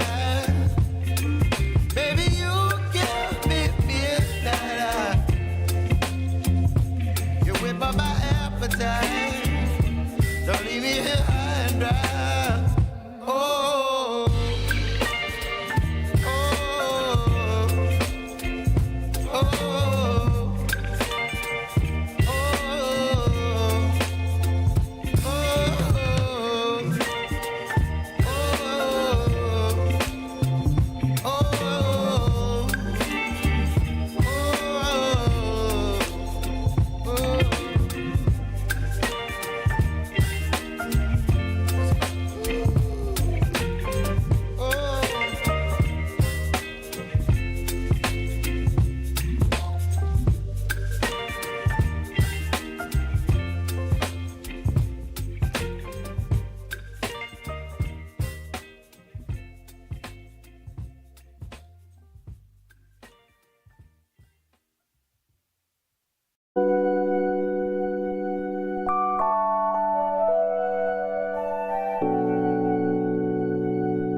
19 days into August. I can't believe how fast August is flying. Indeed. Some of my favorite people are born in August. And today is 110 days to election 2024. Exactly 110 days from today. Who are you voting for? Yep. Let us know. Are you voting at all? Let us know as well. 055-556-1034. 110 days to election 2024. You should be voting. But a number of plans and manifestos are out there. Yes. So the issues that would matter to you, are they captured in the ones that have dropped already? Yeah. And will that influence your choice come December 7? Because now there's a whole debate about November 7. That's the US one. No. Please, ours is December 7. December the EC hasn't changed. It's fixed. It's fixed. It's fixed. Okay, let's go to the headlines. Okay. This morning. Daily Graphic. Bawumia means business. This is what the president said when he spoke after the vice president spoke yesterday. Unveils manifesto focusing on jobs and businesses. Okay. At GJA 75th anniversary, speakers call for investment in AI infrastructure. AI advocates. I love it. I love it. Details on page 13 of today's edition of the Daily Graphic. Indeed. Colleges of Education must stay open, says GTech, and that's your Daily Graphic for today. Okay. So the Ghanaian Times is leading with Dr. Bawumia at MPP Manifesto launch. I will cut out waste in government. I'll have no more than 50 ministers, reform GRA to broaden tax base, says the VIP. Okay, President to cut sword for the commencement of petroleum hub project in Jomoro today. Mahama clarifies no fees stress policy. Bagra Dam spillage today. Residents urged to take precautionary measures. Page 12 of the Ghanaian Times, making that caution. If you're in that area, keep us posted of happenings there. Indeed. That's the Ghanaian Times. Leading on the daily guide, Bawumia means business, same, quoting the president's words, launches manifesto of bold solutions. Get Fund replies Mahama on bond issuance. $1 billion World Bank support to boost economy, coming up, page 6. History will remember your achievements, Bawumia to Akufo-Addo. Picture of the president with that story. Okay, so we're going from the Daily Guide to the next paper. Okay. Which is happening any moment now. Daily Dispatch, Bawumia respected Ashanti by taking Napo, but Mahama disrespected Volta, says NDC guru. Girl Super XP is back. Mahama has taken Volta region for granted, hence reduction in NDC's vote, says Obeda Samoa. Mahama exposes Asedu Nketia. Nketia's peace-pact comment had not been agreed on by NDC leadership. That's today's edition of the Daily Dispatch newspaper. The Chronicle leads with Bawumia Outdoors Manifesto of Hope. Work harder to win customers' trust. Energy Minister urges ECG. Our Bible text for today, 1 Thessalonians 5:14. We urge you, brethren, admonish the unruly, encourage the faint-hearted, help the weak, be patient with everyone. It's a good manifesto for everybody. Admonish the unruly. So when somebody is being unruly, you can tell the person, my brother, you are misbehaving. Be more steady. Yes. I dealt with one on the Logos Hope ship yesterday. Okay. Yes, he was being unruly. I dealt with him. Oh, the Logos ship, I want to go. But the queues. Weekdays. Go weekdays. Are whining. Go weekdays. Weekdays are the trick. You will love it. Okay. Ghana will come out of the 2024 elections peace with Cesar Chehini. Okay, so the Ghanaian publisher, Big One Bawumia, unveils 9 key initiatives to stimulate SMEs. Okay. Bawumia is well equipped to modernize the economy. Former President J.A. Kufuor speaking. Reverend Dr. Joyce Aye urges Ghanaians to embrace ethical leadership. Ghana will not burn, Ochehini assures about election 2024. Comforting words. That's your Ghanaian publisher. New Crusading Guide Bawumia launches Manifesto of Hope with bold solutions. Fast-track resolution of customers' concerns, CRAPA directs ECG. Energy Minister picture there. Get Fund slaps Mahama over lies on bond issuance and securitization. Comet accuses Odainto family again for unlawfully extending land boundaries. Ghanaians will never forgive us if we allow power to slip to NDC's Education Manifesto chair,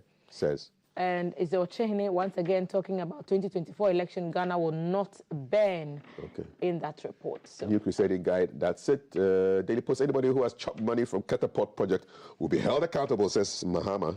At the NPP's manifesto launch, Bawumia spoke like a broken record, repeatedly praised himself and gave more false promises. You can get the details in today's Daily Post. Yeah, release provisional voters register now before exhibition exercise Mahama to EC. Okay, so that's it.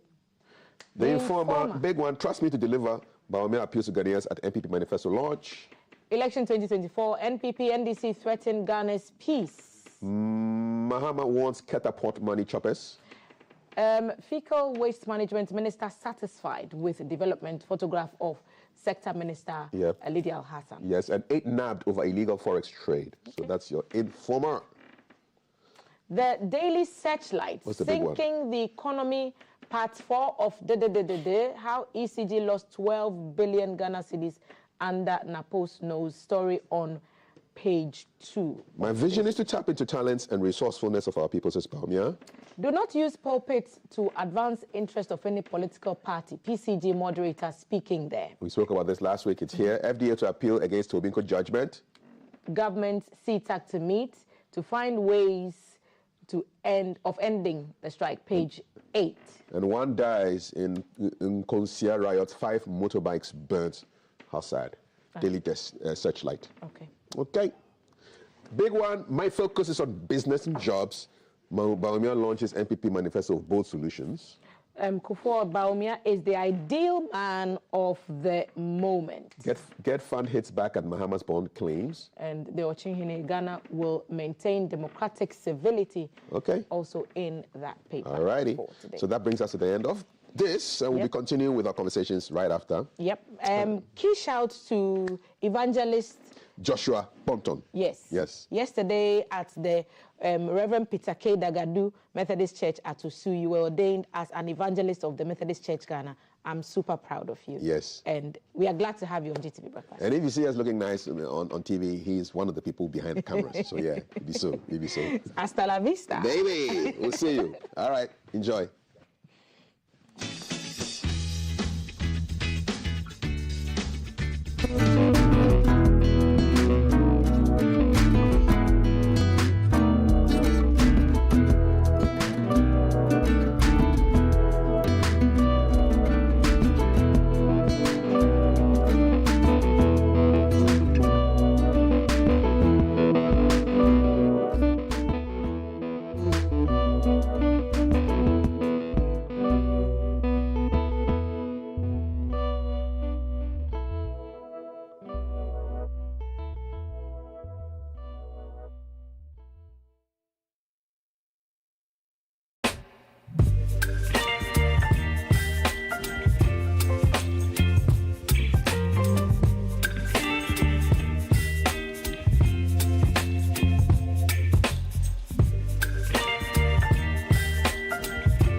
gonna butterfly. Baby, you give me midnight. You whip up my appetite. Don't leave me here high and dry. Baby, you give me ice and fire. You're gentle and wind and rain. You're some kind of butterfly. Baby, you give me midnight. You whip up my appetite. Don't leave me here high and dry. Oh, oh, oh, oh,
You're watching GTV Breakfast. It's 7:47. When I look there, it means I'm looking at the clock. Okay. The president spoke yesterday in the Western region at the launch of the NPP's 2024 election manifesto.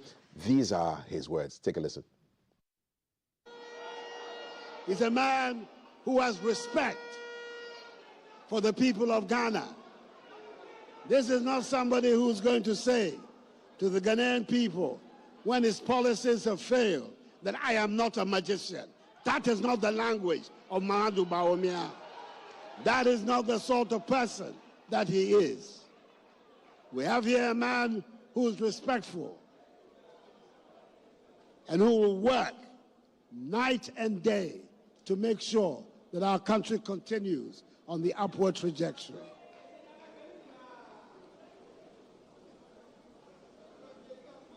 You have, in the business that we have chosen, some who blow with the wind.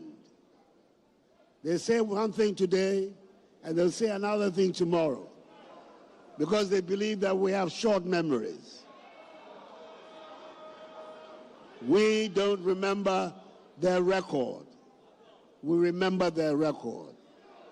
The record of failure. There have been 5 presidents in Ghana. One, unfortunately, died in harness. But the other 4 that are left, and I'm saying this because I know there are going to be a lot of first-time voters, people who perhaps don't remember our recent history very well.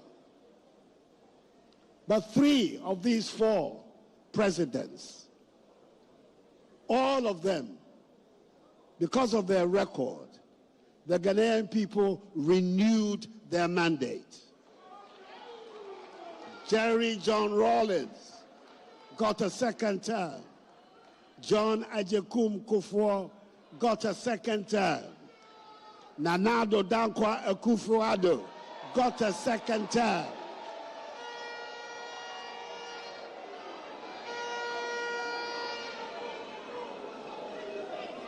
There is only one whose record did not merit a 2nd term. And you and I know who I am talking about. Is a man who wants to come back to save his image because he believes that Ghanaians have forgotten his record. Mr. Candidate, your record has not been forgotten.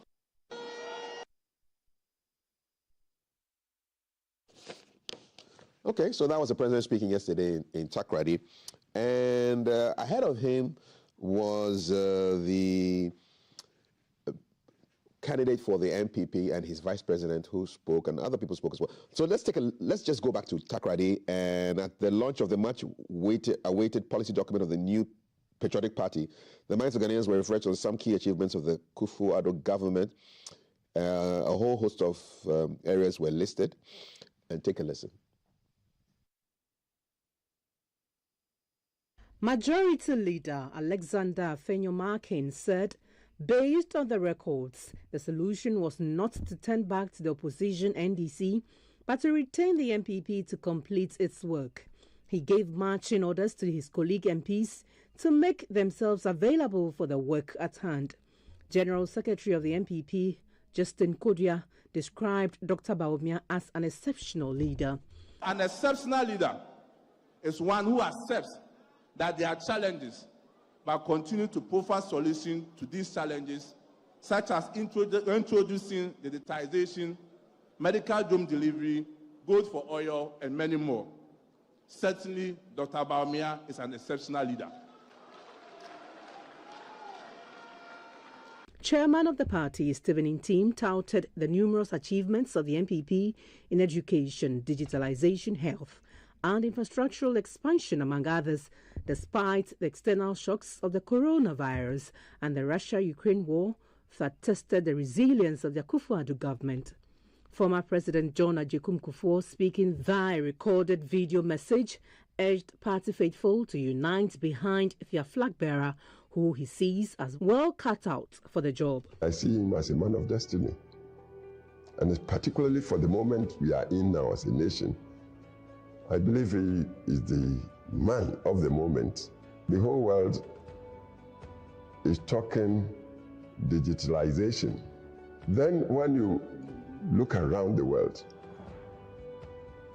leaders must be imbued with moment cut for the occasion. Minister for Works and Housing, Kojo Oppong-Nkrumah, gave highlights of several interventions under the current administration, notable being the Zipline Drone Medical Services, National Identification System, Mobile Interoperability System, Digital Address System, boost in e-commerce, increase in access to credit, and high efficiency in government services, all driven by digitalization. A Mahamudu Bawumia, Matthew Opoku Prempeh government will build on these. We require selfless leadership, bold solutions, and innovative ideas for the future.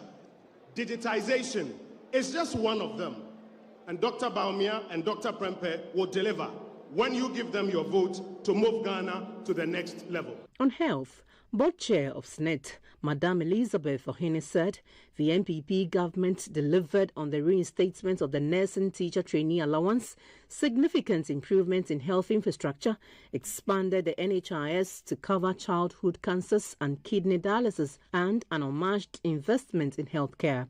The flagship free SHS policy enrolling more than 1.4 million students since its introduction topped the list, and education. The year of return, increase in ecotourism, renovation of the Kwame Nkrumah Memorial Museum, a boost in sports infrastructure across the country, a surge in tourists under the Beyond the Return, captured under tourism and sports.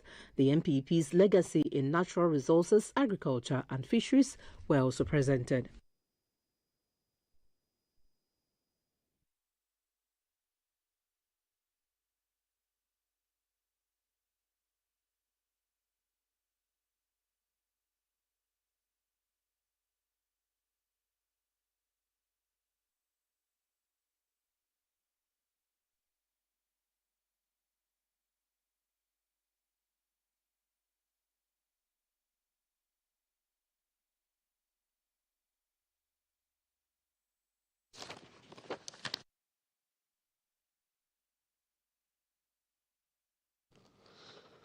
So the flag bearer of the NPP, Dr. Bawumia, has presented the party's manifesto ahead of the 2024 general elections. And the document is strongly hinged on the pillars of business and jobs. Key highlights in the manifesto include the introduction of a flat tax system, tax amnesty for all Ghanaians, and a lot more. He said all of these will be achieved with 50 ministers in his administration. Take a listen to some of the highlights that he said yesterday. Ghana needs bold solutions to deal with the challenges we face, and that is what I am offering in asking for the mandate of the Ghanaians. This manifesto that we are launching lays out our comprehensive plan to take Ghana to the next level of growth, prosperity, under a selfless leader with bold solutions for jobs and businesses. Ladies and gentlemen, my vision, as I have stated, is to create a tent big enough to accommodate every Ghanaian, to tap into the resourcefulness and talents of our people, irrespective of our different ethnic, political, and religious backgrounds, to channel our energies into building the kind of country that assures food sufficiency, safe, prosperous, and dignified future for all Ghanaians, to create sustainable jobs with meaningful pay for all, and for Ghana to participate fully in the fourth industrial revolution using systems and data. To realize this vision, we must collectively have a mindset of possibilities, not impossibilities. We will support the revival of the Premier League and clubs to improve commercial viability and create related jobs by directing policy through the National Lotteries Authority and the Gaming Commission to establish and fund a sports employment module to assist premier clubs fund operational expenses, including player remuneration. And also we will provide a bus to each Premier League club. And we will build 6 5,000-seater capacity stadia for the new regions, the 6 new regions, and we will build a standard stadium for Sunyani because of their love of football and the many clubs in Sunyani. We are going to start an Operation Olympics Glory program by dedicating resources towards the preparation of our athletes and their readiness for the 2028 Olympics in Los Angeles, USA, including where necessary, targeting specific sports for medals.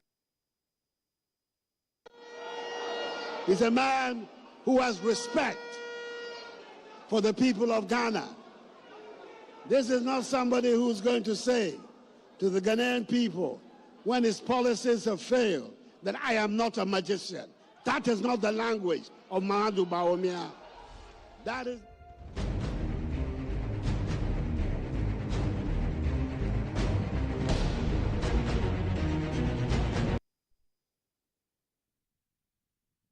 All right, so those were voices from yesterday's MPP manifesto launch. It's 7:59. You're watching GTV Breakfast. It's 110 days away from the election. What are your thoughts? If you're a supporter of the MPP, are you excited about what you heard yesterday? If you support another party, NDC or any of the independents, are you moved? For those of you who are in the middle, yet to make a decision, observing manifestos and plans and policies, how does this reach you? We want to find out from you. 055-556-1034. On Zoom this morning, we'll be having a conversation with the spokesperson for governance issues, Dr. Palgrave Boakye Dankwa, who will be giving us his insights into this particular topic that we're discussing. But yeah, you can let us know what your thoughts are on the manifesto. 055-556-1034. I am looking at the trends this morning in Ghana online, and yeah, the Google Trends tell me that yeah, it's quite a political morning. So people are talking a lot about what we have. NPP manifesto launch is a big trend in online. So if you go there, go check NPP manifesto launch, you will see that's what a lot of people are talking about today. Would love to hear from you. So give us a call at the right time and let us know exactly what you think. I mean, do you bother to read manifestos? That's my question. Do you read the manifestos? Or you just love the razzmatazz and the vuvuzelas and all the noise, and if you're selling T-shirts, you're selling T-shirts and souvenirs and things like that. But do you read? So a couple of headlines under MPP manifesto launch, those being the keywords. Graphic Online, Dr. Bawumia unveils 9 incentives for economic growth.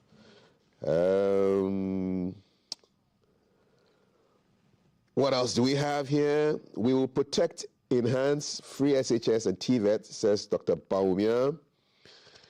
Another one, well, MPP to launch manifesto. Well, MPP shakes Takrady as a result of this whole manifesto launch. And then you have the full text of the manifesto online, so go check on it. 4 critical things NAPO said during the MPP manifesto launch. So yeah, that's the big conversation this morning, and I don't expect it to be anything but that.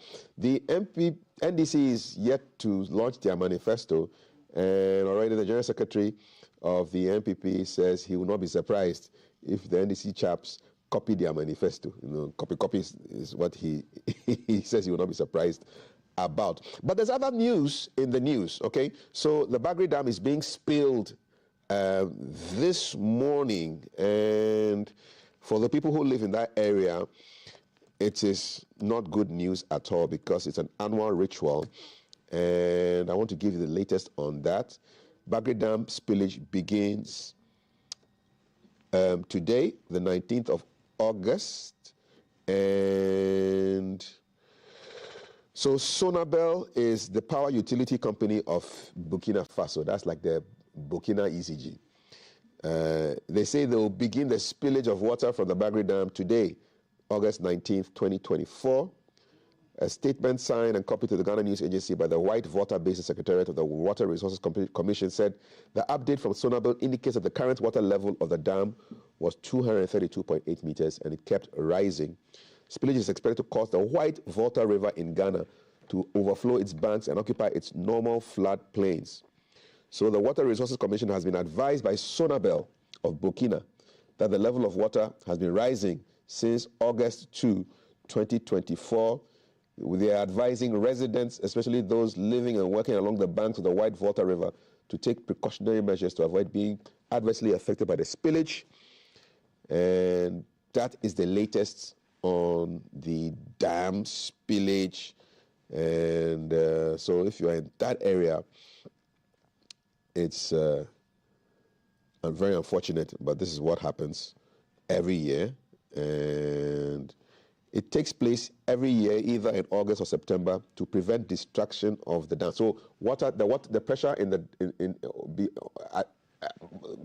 at the dam is so high that if they don't allow the water to go, the dam may explode. So it's just as simple as that. But it results in flooding at low-lying communities in Burkina Faso and Ghana. 35 communities along the White Water in the Boku municipality, Boku West, Garu, Binduri, Nabdam, and Talensi are the hardest hit areas. So note those areas: Boku, Boku West, Garu, Binduri, Nabdam, and Talensi.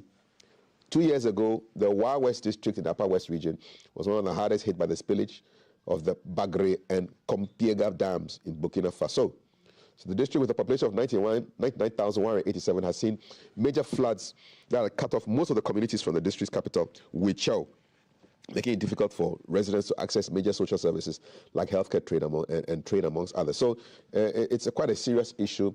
Hopefully we can speak with NADMO this morning, the Northeast Director of NADMO, to just find out exactly what's happening with respect to the spillage of the dam, Bagre Dam, this morning.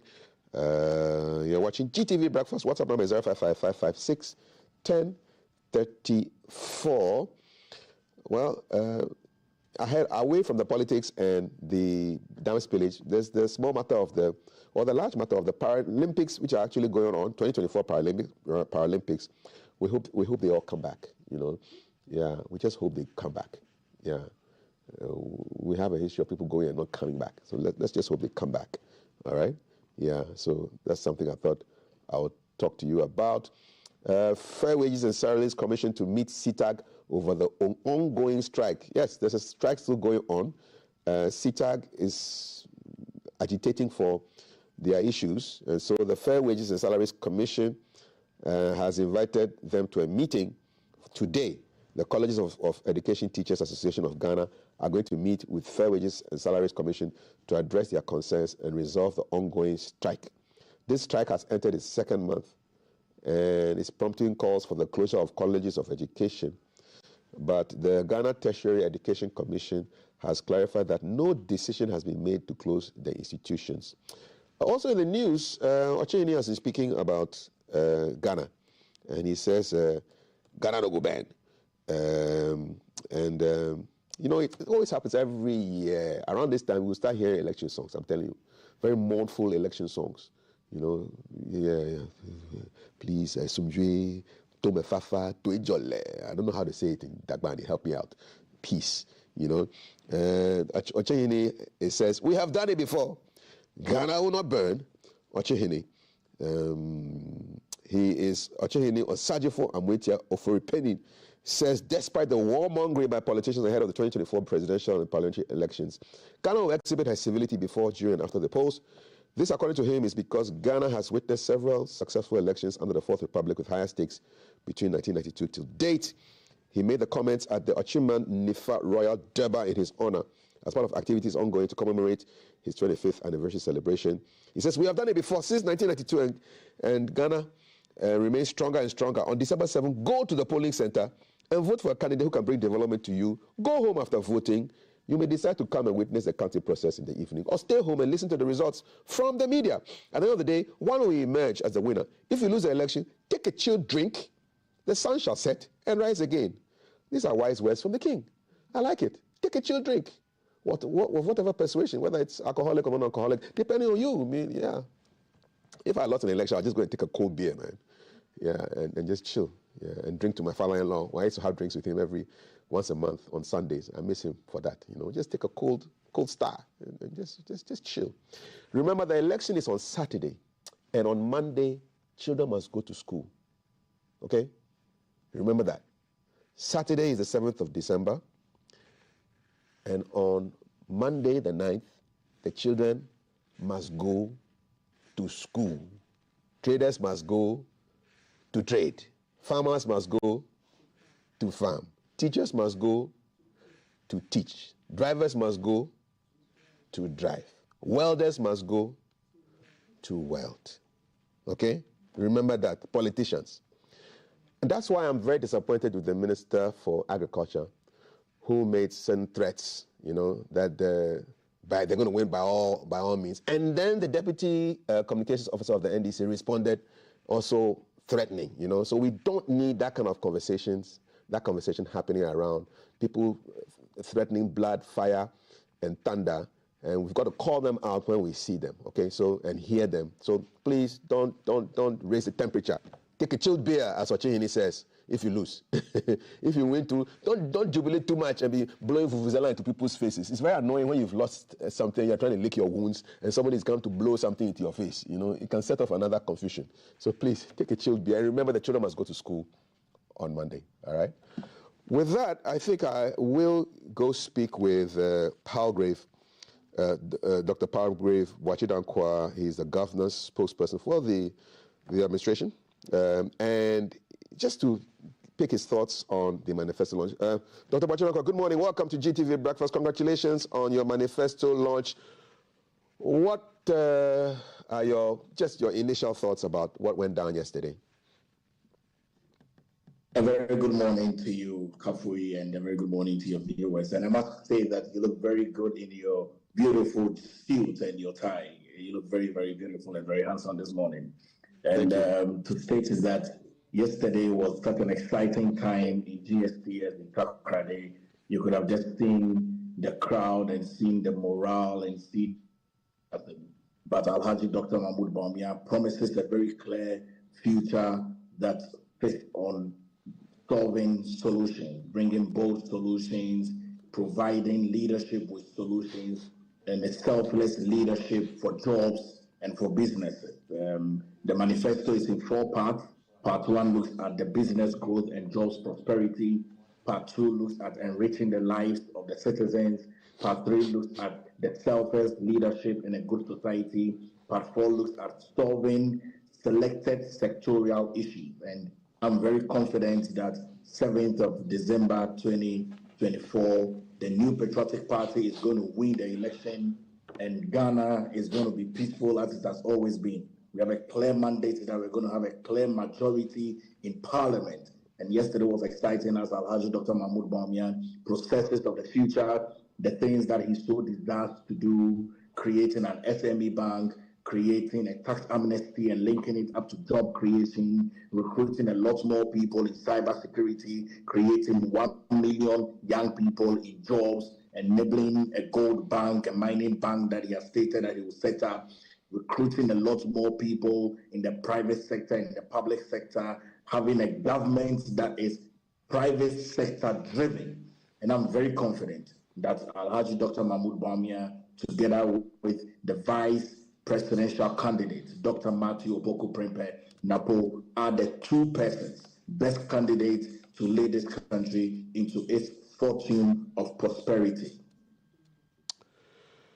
Let's look at some of the key issues in the manifesto. So he's talking about sustaining and expanding the economy. So looking at 6% growth averagely every year, expanding agri, mining, digital services, sports, tourism, creative arts, establishing a Fiscal Responsibility Council and amending the Fiscal Responsibility Act to limit government expenditure growth. I mean, if these are projections for the future, some would say promises, but how do you respond to those who feel that the economy could have been in a better place? And so these are just promises to get into the big house. No, well, I disagree entirely that the economy could have been in a better place. And I believe that the economy is in its best place now, particularly from the successes that we have talked from 2017, a single-digit inflation, and then also because of the pandemic that we experienced, and everyone is aware of the global pandemic, those twin global pandemics of COVID-19 and Russia's invasion of Ukraine, and how we have been able to rebound the Ghanaian economy a lot more stronger.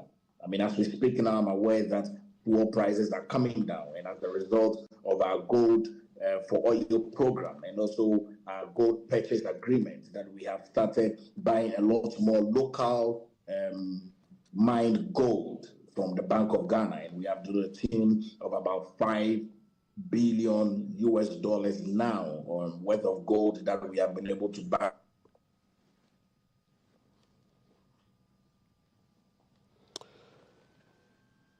Hello, Pargrave, can you hear me? Okay. That by December, we should get to about 15% of our inflation. And I'm very certain that the economy is in its best state.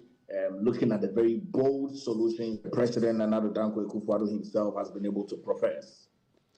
So, the economist Emmanuel Ameyaw, in an article in The Conversation, says Ghana's economic crisis was caused by government borrowing. The central bank did the best it could. So he basically, his argument is that the government borrowed. And if you're talking of government, well, the government on the ticket that is in this particular term is the president and the vice president, who is now your candidate. They say it's borrowing. Forget COVID and all that stuff. You just basically borrowed. You took more money than you could pay back.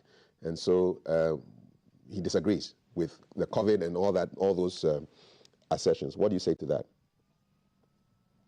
No, Kafui, I will not entirely agree or disagree with assertion. I mean, it's true that government did borrow. There are evidence to prove to. Go ahead.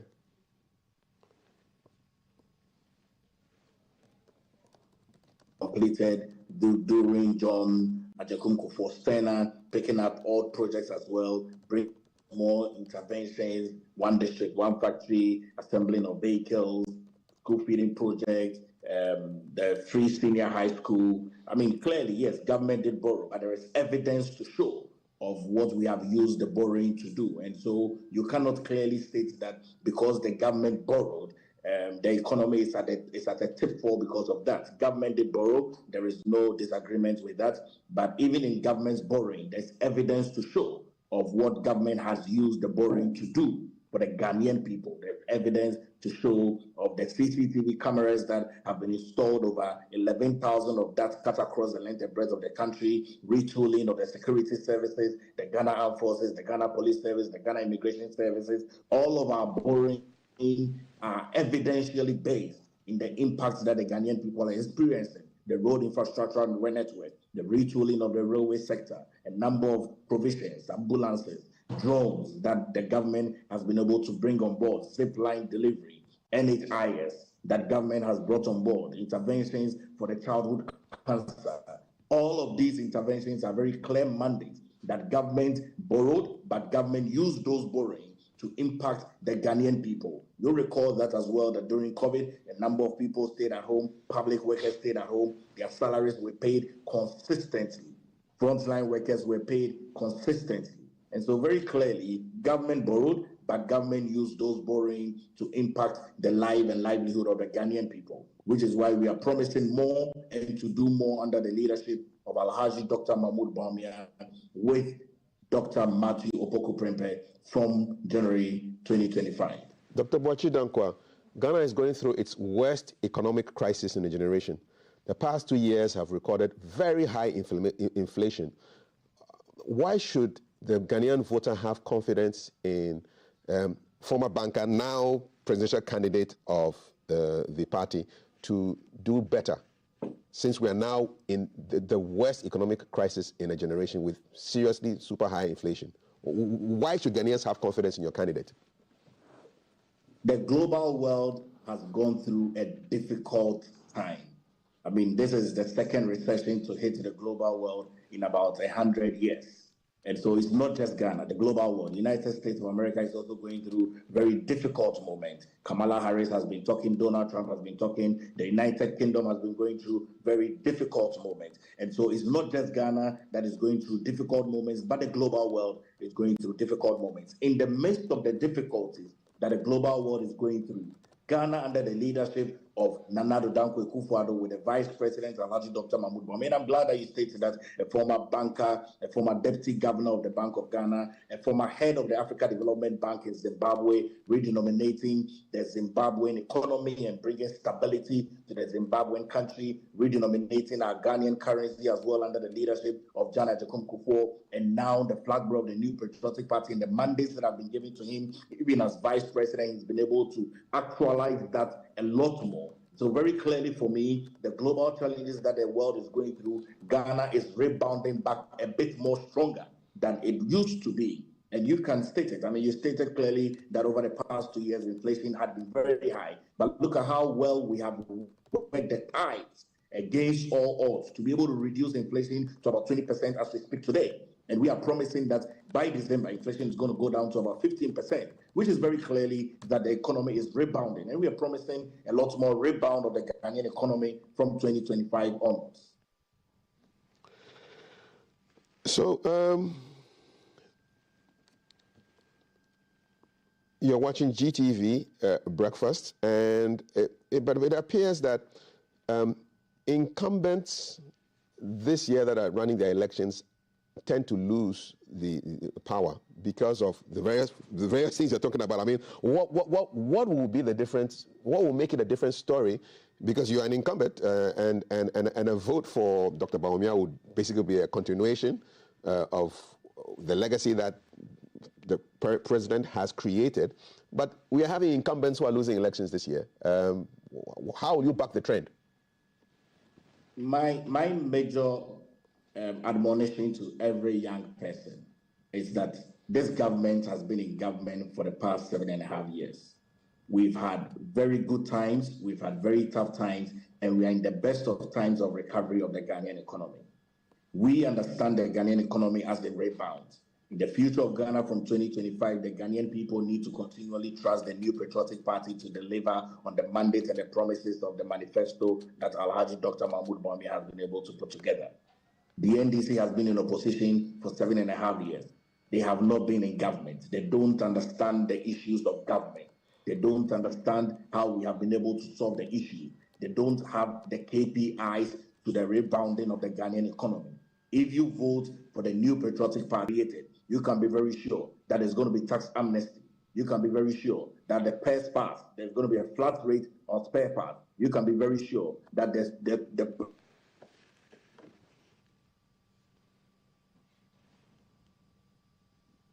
I wish he continued, but poor data is Ghana's being. School-going children who are in free SHS, you can be very sure a lot more of industrialization. You can be very sure of the completion of the Agenda 111. We have completed about 47 plus of the Agenda 111. You can be very sure a lot more of the implementation of the DRIP, which is the district assembling plans that we have sent there. You can be very sure of one district, one factory. You can be very sure that a lot more of the drones delivery, zipline, is going to go to other places where we do not have it now. You can be very sure a lot more of what President Nana Addo Dankwa Akufo-Addo has done. We're building on those existing foundations and professing a lot more bold solutions. We can be very sure of private sector-led government, where the private sector becomes the macro of growth and development and job creation.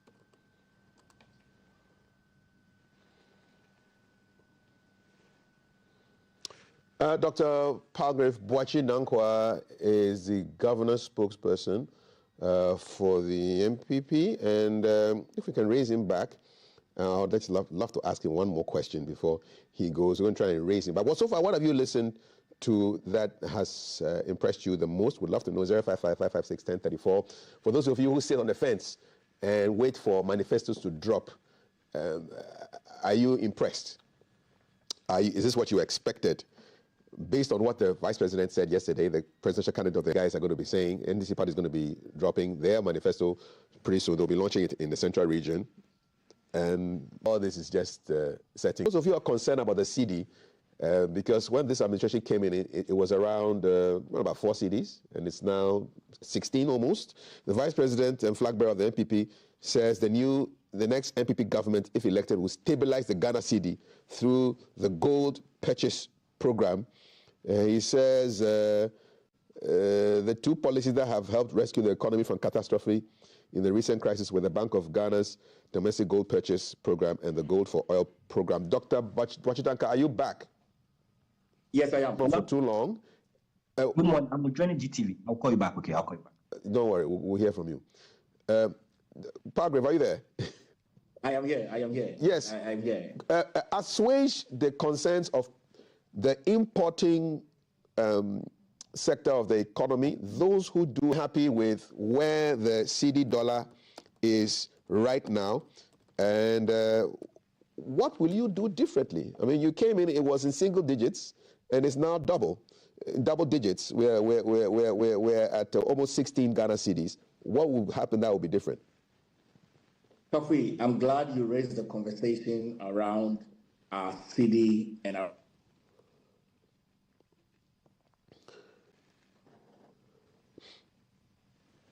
I hope the parties are talking about data services. Back to their country of origin. When we picked his brain around the thoughts, he said very clearly, we have gold. We have a lot more gold that has not even been mined in this country. And every single person who has cedis wants to be able to buy dollars. In his thinking, we have paired up the cedi to the dollar, and we have paired up the gold to the cedi. And so if anyone wants to be able to buy dollars, we ask you, come and buy the gold so we can keep your cedi. In the future of Ghana, there is never going to be a time where the dollar is going to have a lot more power and strength against our trading currency, the Ghana cedi, because we are linking our Ghana cedi to the dollar, to the gold. And so anyone who has worked in Ghana, who needs to repatriate their money back to their country of origin at the year end would buy gold with cedis. Then we can be able to strengthen our cedi currency. And I think that this is very, very phenomenal. And he made a statement very clearly that one of the conglomerates needed to repatriate about 31 billion Ghana cedis out of the country. And he said that, are you ready to trade that for gold? And they said yes. So they traded that for gold, and that has been helping us a lot more. And I believe very clearly that when the mandate of Ghana is given to Alhaji Dr. Mahmoud Bawumia to lead this country with very strong, bold solutions, simple, pragmatic steps, we would be able to ensure that we stabilize this country in the manner which we should. We should be able to ensure that our currency becomes very stronger, and would also ensure that a lot more of the gold that has not been mined would be mined and traded to the Ghana cedi. And so the Ghana cedi would be linked up to the gold. And so there's not going to be a time where our cedi is going to be depreciated because the gold global prices are always increasing. Right. Dr. Boachitanka, before I bring in the other guests, the other panelists on the show, in 2014, Dr. Bawumia said, and I quote, if the fundamentals are weak, the exchange rate will expose you, end quote. What is the state of the fundamentals as we speak? The fundamentals are very much strong as we speak. The exchange rate in terms of Forex has been relatively stable. You recall a few months ago and even a year ago, the dollar was changing every single minute. We don't have that today. It's been relatively stable. Business communities can do their businesses now. They can be able to work with the exchange rate. The Bank of Ghana has brought a flat rate, so it works across the length and breadth of the financial sector. So you're not going to go to Bank A or Bank B or Forex Bureau A or Forex Bureau C and be able to see that you have different exchange rates. There's going to be a strong regulation. And so the fundamentals now are very strong. The exchange rate is stable, and we're going to stabilize it a lot more as we go ahead. In the time that the vice president was speaking, it was $1 to 2 cedis, 29 pence. Tell you today, that's when he made he in his mind at that time the fundamentals were weak. And so the exchange rate was going to expose him. We are now in 2024. No, let me make my point. In 2014, it was $1 to 2 cedis, 29 pesos. Now, in 2024, it's $1 to 15.57 cedis. If it was weak then, how can it be strong now? Francis, Kafui, you're talking about 10 years ago. 10 years ago, 2014, there was no COVID, there was no Russia's invasion of Ukraine, there was not a global recession. You're talking about 10 years ahead, very high, and now we have been able to bring it down and be able to reduce the potency of the dollar. And so 10 years ahead, the Ghana, country called Ghana, is doing very well under the leadership of Nana Addo Dankwa Akufo-Addo. So you cannot compare 10 years before. No. But my point, I'm not comparing. I'm just saying that at that time week, you said, no, they are strong. I don't understand it. Just clarify it for me. Okay, so clarifying, the fundamentals of the Ghanaian economy is very strong, is very robust, it's not changed at all, and we are making sure that those fundamentals become a lot more stronger. So that a year ago, the dollar was higher than it is today. It's primarily because the fundamentals have become a lot more stronger. Okay, so it's like a student, last year he had an E, so now if he has a D, he's improving, so he's getting stronger, is that it? Well, it's like a student, last year he had an E, and then this year he's having a B+. Are we at a B+ economy right now? Very much, we are at a B+ economy. Says who? Very much so. I mean, if you look at it very clearly, every single Ghanaian can attest that we're doing very well. The economy is stronger, is rebounding very strongly. And very clearly, when you go to the market players can very much tell you the truth, that the economy is stronger, and we're doing very well. So as it was years ago when the fundamentals were weak and the exchange rate exposed the NDC, the fundamentals now are very strong, and the exchange rate is a clear evidence of the fact that we are doing well. Exchange is a clear evidence that we are doing very well. The affordability of the Ghanaian people to continue to do their day-to-day living is a clear indication that we're doing well. All right. The light being consistently is a clear indication that we are doing well. School children being fed on a regular basis is a clear indication that we are doing well. Nurses training allowance being paid consistently is a clear indication that we are doing well. The roads being constructed is a clear indication that we are doing well. All right, it's a clear indication that I need to now pass or go over to the other panelists. Palgrave, thank you so much. Stay on the line. I want to bring in Wanda Victor Kuto. He's a member of the NDC's legal and communications team. Wanda, good morning. Welcome to GTV Breakfast. Can you hear me loud and clear? Yeah, I can hear you very well. Good morning. Okay, good morning. So the NPP launched their manifesto yesterday. Yours is coming up when? Ours is coming on the 24th of August, this Saturday. Okay, so your people are at the moment putting finishing touches together. Is that correct? Oh, basically, you remember we've already launched the Youth Manifesto. Okay. Yeah, so that should tell you that our manifesto is already ready. We will just be launching it on the 24th of August. The General Secretary of the New Patriotic Party, Justin Frimpong Kodua, says you guys are just waiting to copy their manifesto. That's why you're waiting for them to drop their stuff. I mean, what do you say about that? First and foremost, good morning to you and our viewers. I might say that the NDC already took the lead to launch the Youth Manifesto. You know, the youth is the core of this country. So it is not about copying or not. It's about who can deliver. Now, ordinarily, Ghanaians or we in the NDC shouldn't be talking about the NPP manifesto. That's why I didn't ask you questions. I asked you about yours. No, I've just told you that we are all set for Saturday. There's nothing about copying the NPP. I mean, okay. Everyone knows that NDC, we have the men. We've already gone ahead to launch our youth manifesto, and it's there, it's public. Our key highlights have been made public already. In any case, our flag bearer just finished a tour of the Volta region. Most of the policy highlights, like the 24-hour economy, the National Women's Bank, were all mentioned.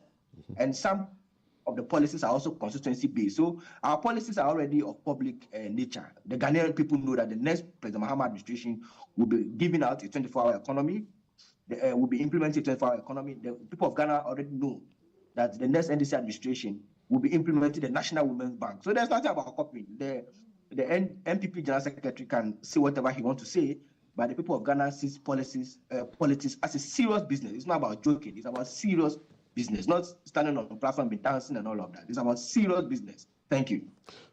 Wanda, so is there anything that surprised you about the launch of the NPP's manifesto? I'm sure you were watching and monitoring.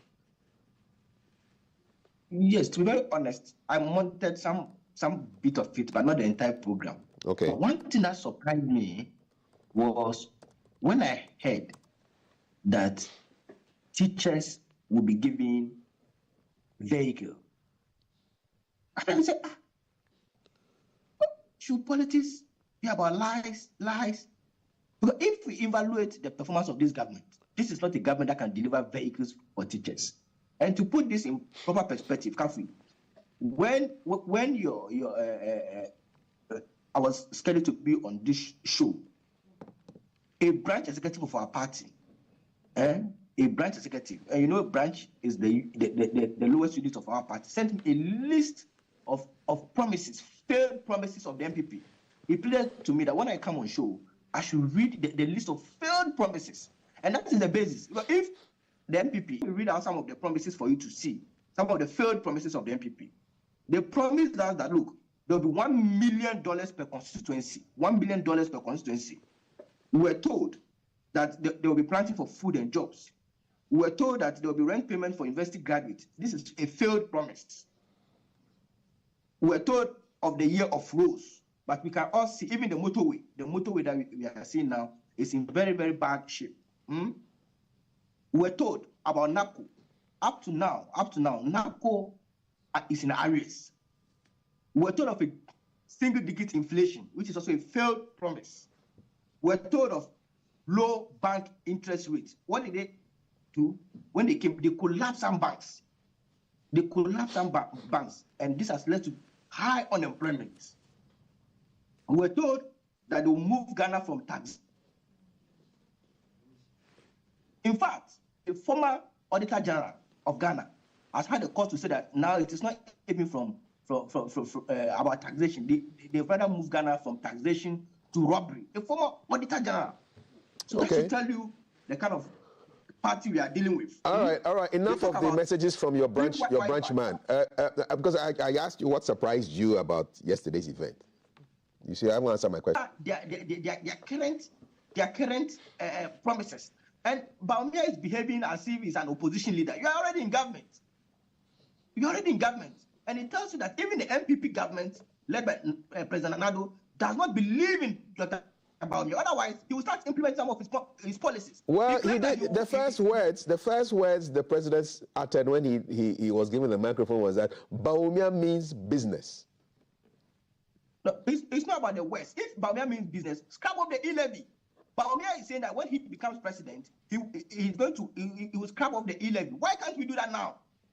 Why can't we scrap off the e-levy now? So if the president believes in Bawumia, he should be implementing some of his intentions. You don't wait till election and then you come up with all of this. Is Bawumia not the head of the economic management team? Is he not the head of the economic management team? So why can't they implement some of the policies now? Look at the taxes. And I'm shocked. Look at the current conditions of teachers. You are not paying them well. Then you come out and say that when you get another power, you are giving them free vehicles. Should everything be free? Look at the salary of teachers vis-a-vis the cost of living in Ghana. So if we want us to analyze the NPP manifesto well, we need to scrutinize their policies, their manifesto per 2016, 2020, and see their performance now. Full lives. Let me get on the other line and bring in Dr. Boakye Dankwa, who has been listening intently to what you're saying. You're watching GTV Breakfast. We're looking at the NPP's manifesto launch that took place yesterday and getting some insights from the NDC represented by Wanda Victor Kuto, and then Dr. Aboagye Danquah, who is the governor's spokesperson. Dr. Aboagye Danquah, so Wonder's claim is that you have reneged on too many promises and you are just come to make even more promises. That is what has surprised him. And he lists a whole list of them. I'm sure if you give him the chance, he will repeat them. What do you say to people who think like him that, listen, you just came to make promises and you're making... Wonder is on the call. It's a clear indication that he didn't follow the manifesto. It's also a very clear indication that he didn't, if he didn't follow the manifesto, the NDC didn't pay particular attention to the manifesto. There are promises that we have made from 2016 general election and even promises we made in the 2020 general election. The government of President Nana Addo Dankwa Akufo-Addo has fulfilled 80% of the promises that were made. 80%. How do we verify this? How do we verify this? How do we verify this 80% claim? I'm just going into it. I'm just going into it. 80% of those promises that have been made. We have constructed more courts. We have constructed about 120 courts as I speak to you today, constructed 150 bungalows for the judiciary. We promised the Ghanaian people that we're going to keep the lights on. We have kept the lights on for 8 years continuously. We promised the Ghanaian people that we're going to restore teachers' and nurses' allowance. We have restored that. We have increased scholarship beneficiaries to 70%. We have extended NHIS coverage to childhood cancers, sickle cell patients and dialysis treatment. We have saved depositors 4.6 million bank depositors. We have saved them to the near collapse of that. We have tripled the capitation grant per child from 5 Ghana cedis as it was in 2016 to 15 Ghana cedis as it is now in 2024. We have settled $13 million arrears that were owed by the peacekeeping personnel and increased that allowance from $30 per day to $35 per day. We have also lowered electricity tariffs in recent history between 2009 to 2016. The average now is about 11.1%. We have also reduced import levies by 50%. Okay. We promised Agenda 111. All right. We are building that. And we promised zip loans. Okay, we have zip loans going. We promised free SA. You have your stomach. But when Wonder states very clearly, when Wonder states very clearly that Alhaji Dr. Mahmoud Bawumia is in government and the e-levy must be abolished, it shows you the ignorance of the NDC. They don't understand governance. The budget of 2024 was read in November 2023. The budget per the expenditure was able to capture the rates of money that will come in from the e-levy. So when people go into the argument of the fact that e-levy should be abolished now, clearly they don't understand how we raise in revenue for a government machinery to be able to run. Right. So clearly, when we also state that we're going to move from tax to production, you have seen, and I'm just concluding on this. Please conclude. I'm just concluding on this. When you state that we're going to move from taxation to production, it is our government that has built over 151 district industries in this country as we speak today. All right. And also when we spoke about planting for food and jobs, you can look at it today. Every single local environment and rural area has planting for food and jobs that is ongoing. We spoke about 1 million per constituency. Thank you, we have divided the belt. We have the middle belt, we have the Savannah belt, we have the Northern belt, and we have injected $1 million into that constituency. So very clearly, Wanda Madilo does not understand what he's talking about. Okay, Dr. Aboagye Danquah, I must ask you this question before you go. So you've listed all your achievements and all the things that you say you have done. Bottom line, do Ghanaians trust come December 7th, 2024? Because it's about trust, really. It's really about trust, and I'm glad that Alhaji Dr. Mahmoud Bawumia is a man that can be trusted. He's not corrupt. He's not been investigated. We need a man who brings bold solutions to the table. We have not seen that from the opponent. We have seen that he's been corrupt and he's been investigated. Hello. This is GTV. This is not some Boja station anywhere where you can say stuff. Where has he been found guilty of corruption? Oh, but you know that he's been investigated. Where has he been found guilty of corruption? He has not been found guilty of corruption, but he has been found in the processes of being corrupt. There are acts to that. Government officials. What is the punishment for being found in the process of being corrupt, Palgrave? You know very well that in the government official one, the United States of America, the United Kingdom, very clearly stated that government official one and official one is none other than John Dramani Mahama.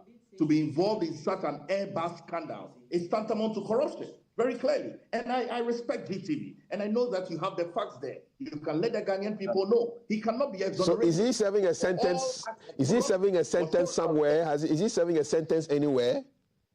Has he been jailed? He's not serving any sentence. To bear that government official one is none other than John Dramani Mahama. Very clearly. And you know that very well. And so when you talk about to none other than John Dramani Mahama, and I will just conclude on this, Kafui. Wanda spoke about year of roads, and we have built more roads. Roma motorway. No, that is beyond that. I mean, Ghana is bigger than the Tema motorway. Going to the hinterlands, look at the roads that we are building in the various rural communities. Look at how we are expanding the roads. The Accra Sawam Road. Go to all those places that we are building, the Eastern Corridor Road. Go and have a look at them. All righty. You talk about your road. You're on a roll. To run away to the Kwame Nkrumah motorway. Okay. Palgrave, so would you be surprised if on the 8th of December you found out that the Ghanaians, in spite of all the good things that you've done, and in spite of all the negatives that you claim your opponent has, if the Ghanaians gave him who vote for the New Patriotic Party, the Ghanaian people trust none other than Alhaji Dr. Mahmoud Bawumia. They have confidence in him. He's a man of integrity, the Vice President of the Republic of Ghana, the flag bearer of the New Patriotic Party. He has voted for solutions, going to create more jobs. I'll take it that you will not. It won't happen. So thank you so much, Dr. Palgrave Boachi Dankwa. I'm going to give the last word to Wanda Kuto. Wanda and Run Ghana. Yeah. Let me make some few corrections. Kafi, I mean, it's surprising that a person like Palgrave on a national television can be saying that there's a process, someone has been implicated in the process of corruption. What kind of logic is that? The special prosecutor has clear. Then you come and say that he has been implicated in the process of corruption. What is that? This is the constitution of Ghana. Even if somebody, an allegation is made against somebody, the special prosecutor said is innocent. Your own special prosecutor said the former president is innocent. And the person like Palgrave could come on national TV and be making all kind of statements. I mean, it's quite unbelievable. Doctor, why should Ghanaians trust Mr. Mahama with a comeback? Why should they trust him with a comeback? Yes, actually, the Cape Coast Airport. They've jumped and said they will construct an airport in the Upper East Region. Do you know why? Because they lack the credibility. They have failed the people of this country, just deceiving everyone. How will you now be promising an airport in the Upper East Region when you couldn't deliver what you promised in the Central Region? The MPP talk about further achievement, which is wrong. His party has been in existence prior to the MPP coming to power, but the least ever is a liar, and they cannot rule this country. The trust. Why should people trust Mr. John Mahama with the reins of power come January 7th? Why should Ghanaians vote for him? Only promised what he can deliver. Look at the Bank Hospital. Look at the Legon Hospital. Look at all the infrastructure projects in this country. But he lost. He did all the good stuff. He did all the good stuff by your estimation, but still lost 2016. So how do you explain that? Because of the lies. Because of the lies of the MPP. They are liars. And everybody knows that. Look at what the things that they promised in 2016. I was listing them to you. They said 1 district, 1 factory, 1 village, 1 dam, 1 million per constituency because of their lies. No, Palgrave, you may not. You are done. Wanda, we are done. We are done. My producers will fade you off gently into oblivion, and we'll end this segment. So we've heard from Wanda, we've heard from Palgrave, and you will make your own mind up whether you want to vote for either of them or reject either of them and go for somebody and cause the greatest political surprise in Ghana. Should you vote for somebody else apart from the MPP and the NDC? But everything is possible in politics. Who knows what can happen? You've been listening to Dr. Palgrave Boachi Dankwa from the MPP and Wanda Victor Kuto from the NDC. My name is Kafui Day from GBC, and we'll be back after short. Well, we need to go to talk to about Bagri Dam because for me that is really a big deal. If I were in that area, I'll be worried. The Garu, Binduri, Boku, those areas, because the Bagri Dam is scheduled to be spilled this morning. And I believe I do have somebody that I'll be speaking with, but let me just read the story while we raise the person on the line and find out exactly what the issues of the Bagri Dam are this morning. Latest information is that it's scheduled for spillage today, and it will affect quite a few communities.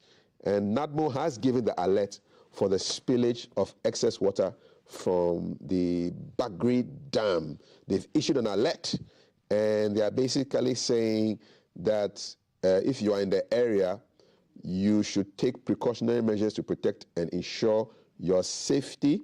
So Al-Hassan John Kweku is the Northeast NADMO Regional Director, urging residents to go to higher grounds if they live in low-lying areas, secure valuable belongings, and prepare for possible evacuation. Do we have Al-Hassan Kweku on the line? We do? Oh, okay, I think they're calling him. So let me read some messages. Right here. I wish those people were there to respond to the messages, but they just kept hanging me with everything that they're going to do. Taking my time and taking my show away from me like that. We don't like that. This thing, is it working? Come on, we need some help here. All right, 055-556-1034. Exactly in Ghana will this spillage of the Bagri Dam affect? And has the spillage begun? Well, let me say good morning to your cherished listeners across the country, especially the people of the Northeast region, and then most importantly, those who farm around of Burkina Faso on Wednesday indicated to us through a communique that the level of water in the Bagri Dam has been rising since February 2nd, 2024. The updates also indicated that the absolute level of the dam is 232.82 meters and keeps rising, as a result of which they will commence the spillage of excess water today. The spillage may cause the White Volta River to overflow its banks and likely occupy its normal plains. And so when you look at the Northeast region, for instance, almost all the districts, we have 2 municipalities and 4 districts. They are all flood-prone districts. And so the spillage is likely to affect the 2 municipalities and 4 districts. So as a disaster management body, we are advising and appealing to residents along the banks of the White Volta to take precautionary measures and also evacuate to higher grounds for their own safety. What are the areas, which communities, can you name some communities that are likely to be affected? The Mamprugu-Maduri district is going to be affected, and the communities, we have Pasinke, Wiyima, Yagba, Prima, Su, and many more communities. Then when you come to the West Mamprugu municipalities, we have the Janga area that is going to be affected, Dagbini that is going to be affected. We have Nansha area that is going to be affected, Wakudu area that is going to be affected. When you come to the East Mamprugu municipalities, we have the Sakubu area, and especially those who farm downstream. Majority of them are going to be affected. When you go to the Yunason districts, communities like Tebuni, the communities like Uloti, communities like Nanson, Bentere, Beturi, Montana, and other areas are going to be affected. When you go to Chalfoni, the same thing. Those who farm along the Oti River are also going to be affected. The path of the water, is it just farms? Well, when the water comes, some communities too that are on low grounds are also going to be affected because buildings will collapse, and then also farms are going to be destroyed. Portions of our roads are going to be affected, and then as a result of which some community accessibility to some community will be compromised, and then farms will also be inundated with water and the like. How many people are potentially going to be affected by this spillage? Well, like I'm saying, in terms of numbers, like. In terms of numbers, I may not be able to give, but. But then how are you able to plan if you don't know the numbers? How are you able to plan for the people who are in the path of the water? It is something that we have always anticipated. And like I said, we have identified some safe havens across the region to house. So it is when they do the spillage, coupled with torrential rains, that the impact is so huge. So we are just. Hello? Yes, no, go ahead. Yes, so that's exactly what I'm saying. Are you in the area as you speak? Yes, I'm in the area. Has the spillage begun? I've not gotten the updates yet because yesterday I traveled to Cheponi area. I came to Nalego this morning. I have not gotten the updates as of this morning, but they are doing the update today. When you say people should move to higher ground or safer area, where do you have like structures waiting for them to be received into? How does it work? If I'm in a low-lying area, they say I should move. Where am I moving to? You see, most of them have their farm on higher grounds because my majority of the communities are sited on higher grounds. So we are asking the farmers to leave the farms and then move to their communities. So that's what we are trying to imply. But I can assure you that there's no cause of alarm because NADMO, together with other relevant stakeholders, are prepared and position ourselves to deal with any issue that will emanate as a result of this village. So what does NADMO actually do when the officers from Accra will come, the Urban Search and Rescue team, and then some other officers, and then together with the team that we put in the region here, we position ourselves at vantage points to give assistance to people who will be affected by this flood, in terms of maybe evacuation, in terms of maybe saving lives and properties. In terms of, it is something that we have dealt with in the past, so there's no cause of alarm at all. Do you use motorboats? Yes, we use motorboats. Okay. How many do you have now on standby? Oh, we have some in the Mamprugu Maduri district. We have some, almost all the districts, we have some there. And then life jackets, we have a lot of equipment to deal with the situation. So in terms of pieces? They come along with relief items and then other items. Do you give food as well? Yes, we give food. But we know NADMO these days, what we do is that we try to even prevent some of the disasters from happening because of the experiences that we have over the years. So that's why we are calling on the people to cooperate with us and then move to higher grounds so that their lives would not be adversely affected. Talking of lives, have you had casualties in the past before?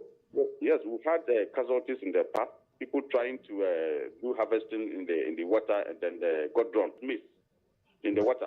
Drowned maize? Maize that has been flooded? Some of them use canoes to do the harvesting, which is very dangerous. Wow. How high can the water reach? I mean, when there's flooding, what are we looking at? Are we looking at waist level, knee level, neck level? Sometimes beyond neck level. So if it's beyond neck level and then you try to use a canoe to do the harvesting, you can imagine what will happen.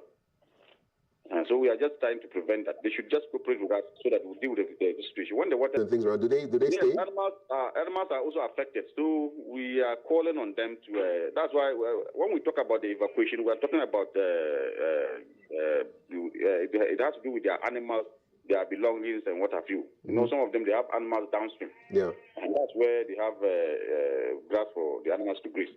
So we are just appealing that they should take their animals upstream, so that they will not be affected also, contaminated. So we even advise them not to drink the water because there's a possibility of waterborne disease, outbreak of waterborne diseases. Okay. Like I'm saying, we are working together with other relevant stakeholders, the Ghana Health Service, right, the donor partners, and then all the stakeholders are involved. And we are also all trying to share responsibilities and to deal with the situation. What's your final piece of advice to the people who will be in the path of this water and anybody else who needs to get something from NADMO? What do you want? You have a couple of minutes just to tell them. My final word is that they should listen to the advice that we are giving to them. They should also comply and evacuate to safer, higher grounds for their own safety. And then we will continue to furnish the general public with additional information on this matter as and when it becomes available to us. I wish you could speak a Ghanaian language that the people would probably understand. Is it possible for you? Oh, I can. mpusri mampugu mpusri North East region dema zuna ka Burkina Marma ka ben yuaka so tuku sula mabisi ban kuri Marman man bakpang bamanga juna palo mazu so that kuma chena ka dubutui barna yunu kam ba yuala Marma ba miti yuala Marma sika tumuli ka sokan zawum so nadma puparba waba ni bisi sokan za pangu manga imbi asiri kam za ka kuma tumpana ka yelen tuna palo zu kuma chena ka dubutui barna pour North East ya bin gamba dinna le Burkina ya yin lo mali mun lo morinke yinta kuru tongle ke dai no mo bu fom bana yam bien ke a chun kalini akan yim ke ala gale nyim ni ne cheti lando papa bu so that nyim mon tanki jonke ti jir fa jir bi da tete patoy ama fon tan nyim ta galke nyim le fin ta nyobul to mun ka ba o ban ko nyobul ma bule gwamnati NADMO ni the North East Regional Coordinating Council tai mona kitinu bie ka to bawo class nyim ko ni tinyi ga mbaga nyim ko ni ke mle biti pajir mle biti sai mle tete de gap ama ni bien yoli ti point bawo nyim ka furta nyo bulke nwi cheke le bunda ke te jil man Posia, I don't know how to say it in Kunkumba, but thank you. Thank you too. Thank you very much. Alassane John Kweku is the Regional Director for Northeast for NADMO, the National Disaster Management Organization, getting ready to deal with the effects of the spillage of the Bagre Dam in Burkina Faso. Sonabel, the utility company in Burkina, has informed us that the levels of the dam are rising, and so they'll have to release the water so as to prevent damage to the dam, but that also brings problems with flooding in the low-lying areas, floods, human beings, property, animals. Please take care of yourselves. We don't need to die because of this, okay? So take care. Don't go chasing after your maize in the water, please. Underwater maize, let it just be there. Your life is more important than corn, all right? Okay, you're watching GTV Breakfast. It's 9:06. My name is Live from GBC Studio 1.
our minds back to yesterday at GSTS, Ghana Secondary Technical School in Takoradi, where yesterday the NPP launched its 2024 manifesto, and the vice president and flag bearer of the party mentioned the areas that he will prioritize to include businesses, particularly SMEs. He talked about his plan to enhance growth and how to boost the economy and create jobs as well. He also touched on some plans to improve health access and stuff to do with education. At the table this morning, we've been joined on our Zoom platform by Professor Opoku Amankwa, who is a member of the NPP Manifesto Committee. He serves specifically on the Education Subcommittee, and he'll be sharing some of the plans for that sector with us. Prof, thank you for making time on GTV Breakfast. I think that your colleague, the Deputy General Secretary of the NPP, Mr. Haruna Mohammed, will also be joining us on our phone lines to help explain some of these solutions to us. I'll start with you, Professor Opoku. Yesterday, the President, Nana Addo Dankwa Akufo-Addo, His Excellency, said that the flag bearer of the NPP, Alhaji Dr. Mahmoud Bawumia, means business. He said Bawumia means business. What is the business? Well, the business is to take both solutions. First, good morning to you. Good morning to your viewers and all well-wishing Ghanaians, especially Now, the business is about taking both solutions to move Ghana forward. Let's talk about both solutions for a minute.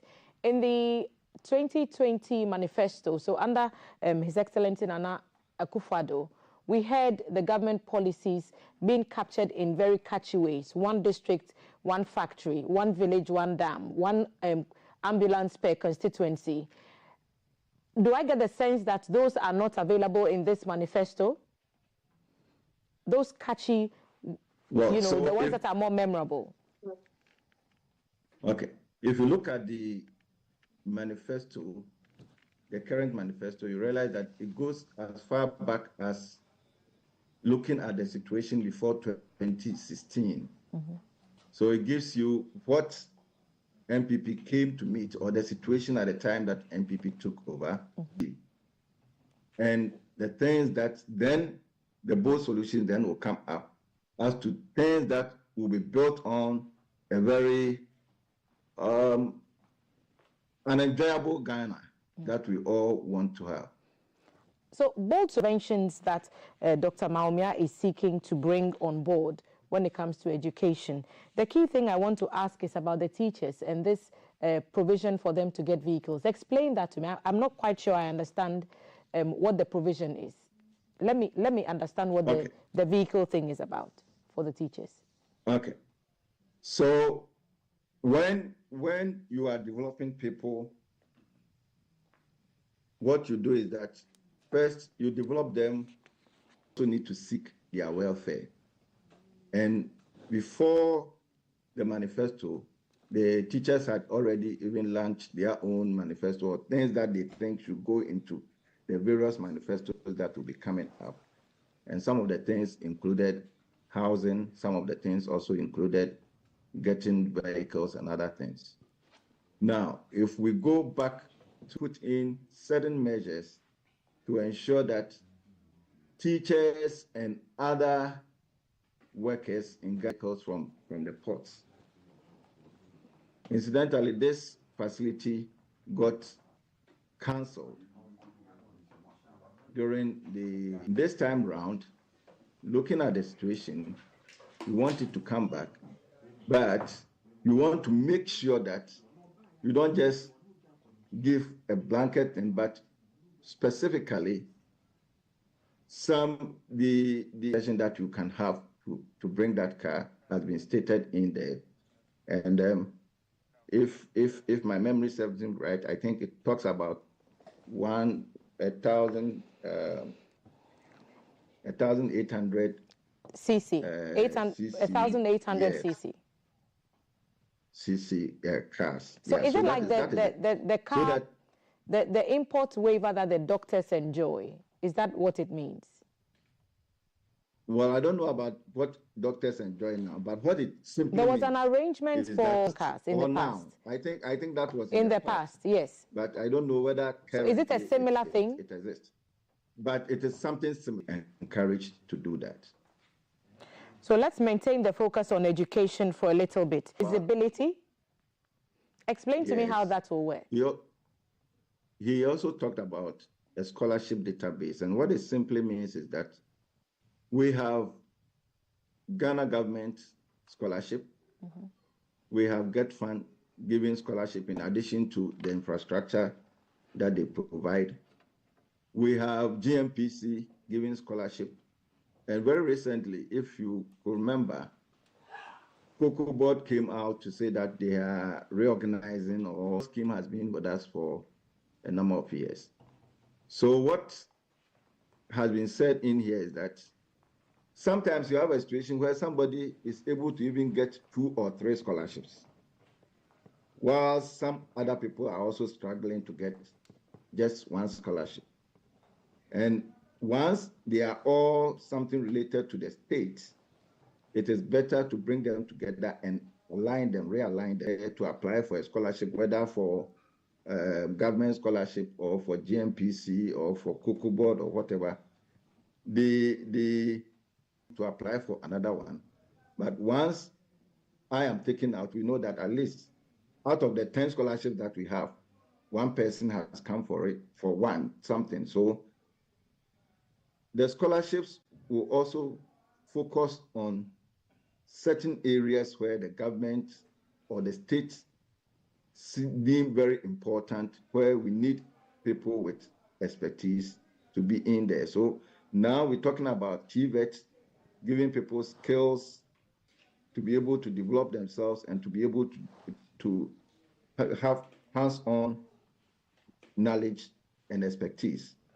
And then we are also talking about STEM. So these are some of the areas that the scholarship, even though may be open to all, but these are some of the areas where more attention be given. Right. Prof, what's this Open University that's also captured in the manifesto? Okay. So when you talk about Open University, our traditional system, and you take your things, you go in there, you go and live there, you go and find accommodation, and sometimes issues about the quality of education, nobody even talks about it. We spend so much time talking about the, accommodation and the logistics around it. Now, open education simply means, now that we have internet and all that, simply means that you can have your university education sitting in the comfort of your home, wherever you are. Once you have access to, internet facilities, you can easily have it. Doesn't that happen already with the satellites? In different forms. Doesn't that happen already? We have distance education. Yes. There's distance education, Prof. So I'm asking, this concept you are describing, is it not already in existence where people can connect online and get their lessons from there? Most of the universities offer these platforms. Yes, but it's not coordinated, and we don't. It's not coordinated now. It's not coordinated. We don't have a national level where we coordinate all to know that UCC has this for distance, that. So but this is we are talking about bold solutions. So the understanding is new ideas that will change the dynamics of the game.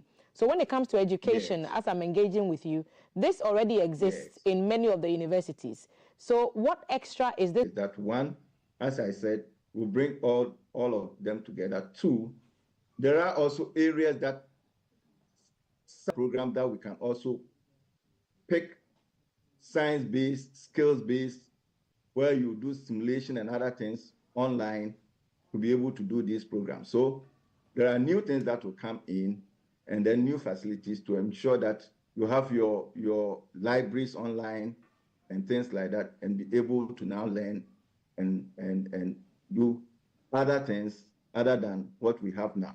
Now, most of the distance education that we have now, a lot of them, what really happens is that over the weekend or in from 2-3 months, they actually go and meet somewhere, and then this might not necessarily, the model might not necessarily be that kind, but it is an improvement on what is already there, or the various aspects that we have. Right. The Vice President also talked about tertiary education for persons in the opposition party and NDC have proposed with regards to tertiary education access for PWDs.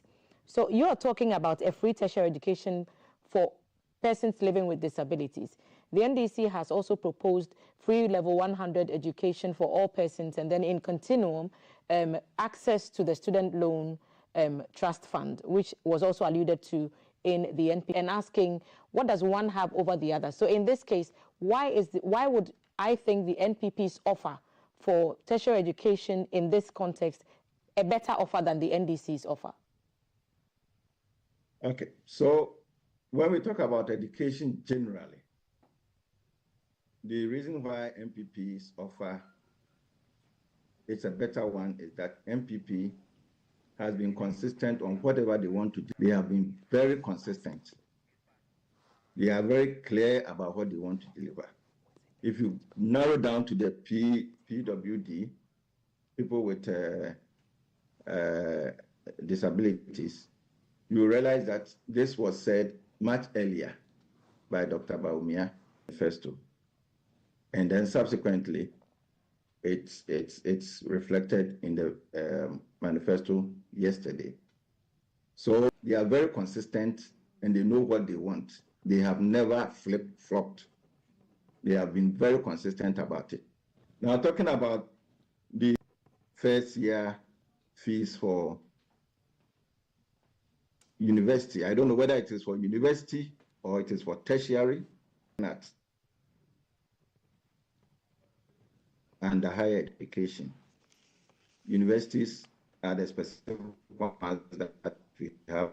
Sometimes they are even making a distinction between the traditional universities and then the technical universities. So I'm not very sure about, but I'm sure about what that you do in there for every program at the tertiary level, including certificates. And sometimes certificates is just about maybe some 6 months, 18. They'll be given we're going to enhance the students' loan facility to make sure that people are able to access it, to do certificate courses, to do diploma courses, and then to do degree courses as well. And then there's some support for graduate programs as well. To education and promises that the Vice President has made in furtherance of the, for the benefit of the players in the sector. So, for example, there's the laptops for teachers that was being rolled out. And then there's also the promise for free Wi-Fi for senior high schools. How do those, previous policies factor into this manifesto where education is concerned?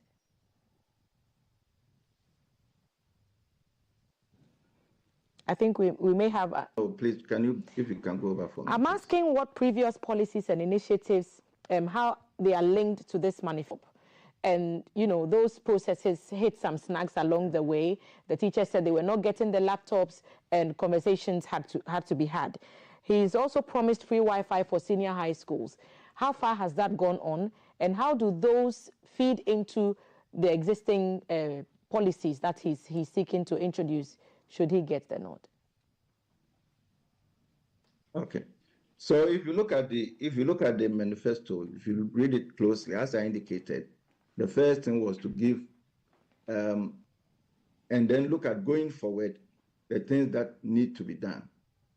Now, so in the area of ICT for teaching and learning, and then ICT for administrative purposes within the educational sector, a lot has been done. But he rightly pointed out yesterday that we are not yet there. and we will continue also to improve on things. We have even had our fair share of the examples that we talk about always this morning. There was a for improvement, and we always need to work to improve on the facilities and all that. Now, one of the new things that gives people the opportunity not only to be memorizing things, but go beyond that and then actually problems. And in this era, one of the tools that is used is ICT.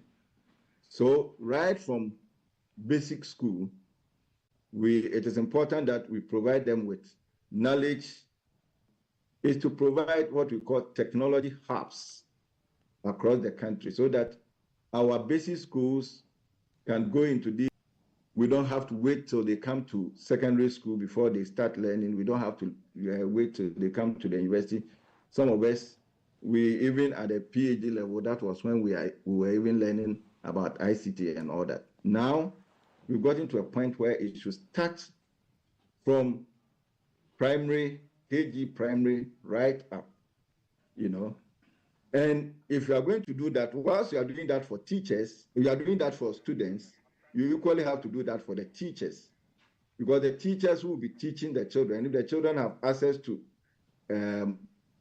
internet and ICT, and then the teacher has no access or no knowledge about that, it will be very difficult for the teacher to be able to use the ICT, or the administrator to be able to use the ICT to facilitate teaching and learning. Okay, so Prof. Mankwa, if you had to state, I'm sorry to interrupt. Please finish your point. I have one more question. Sorry.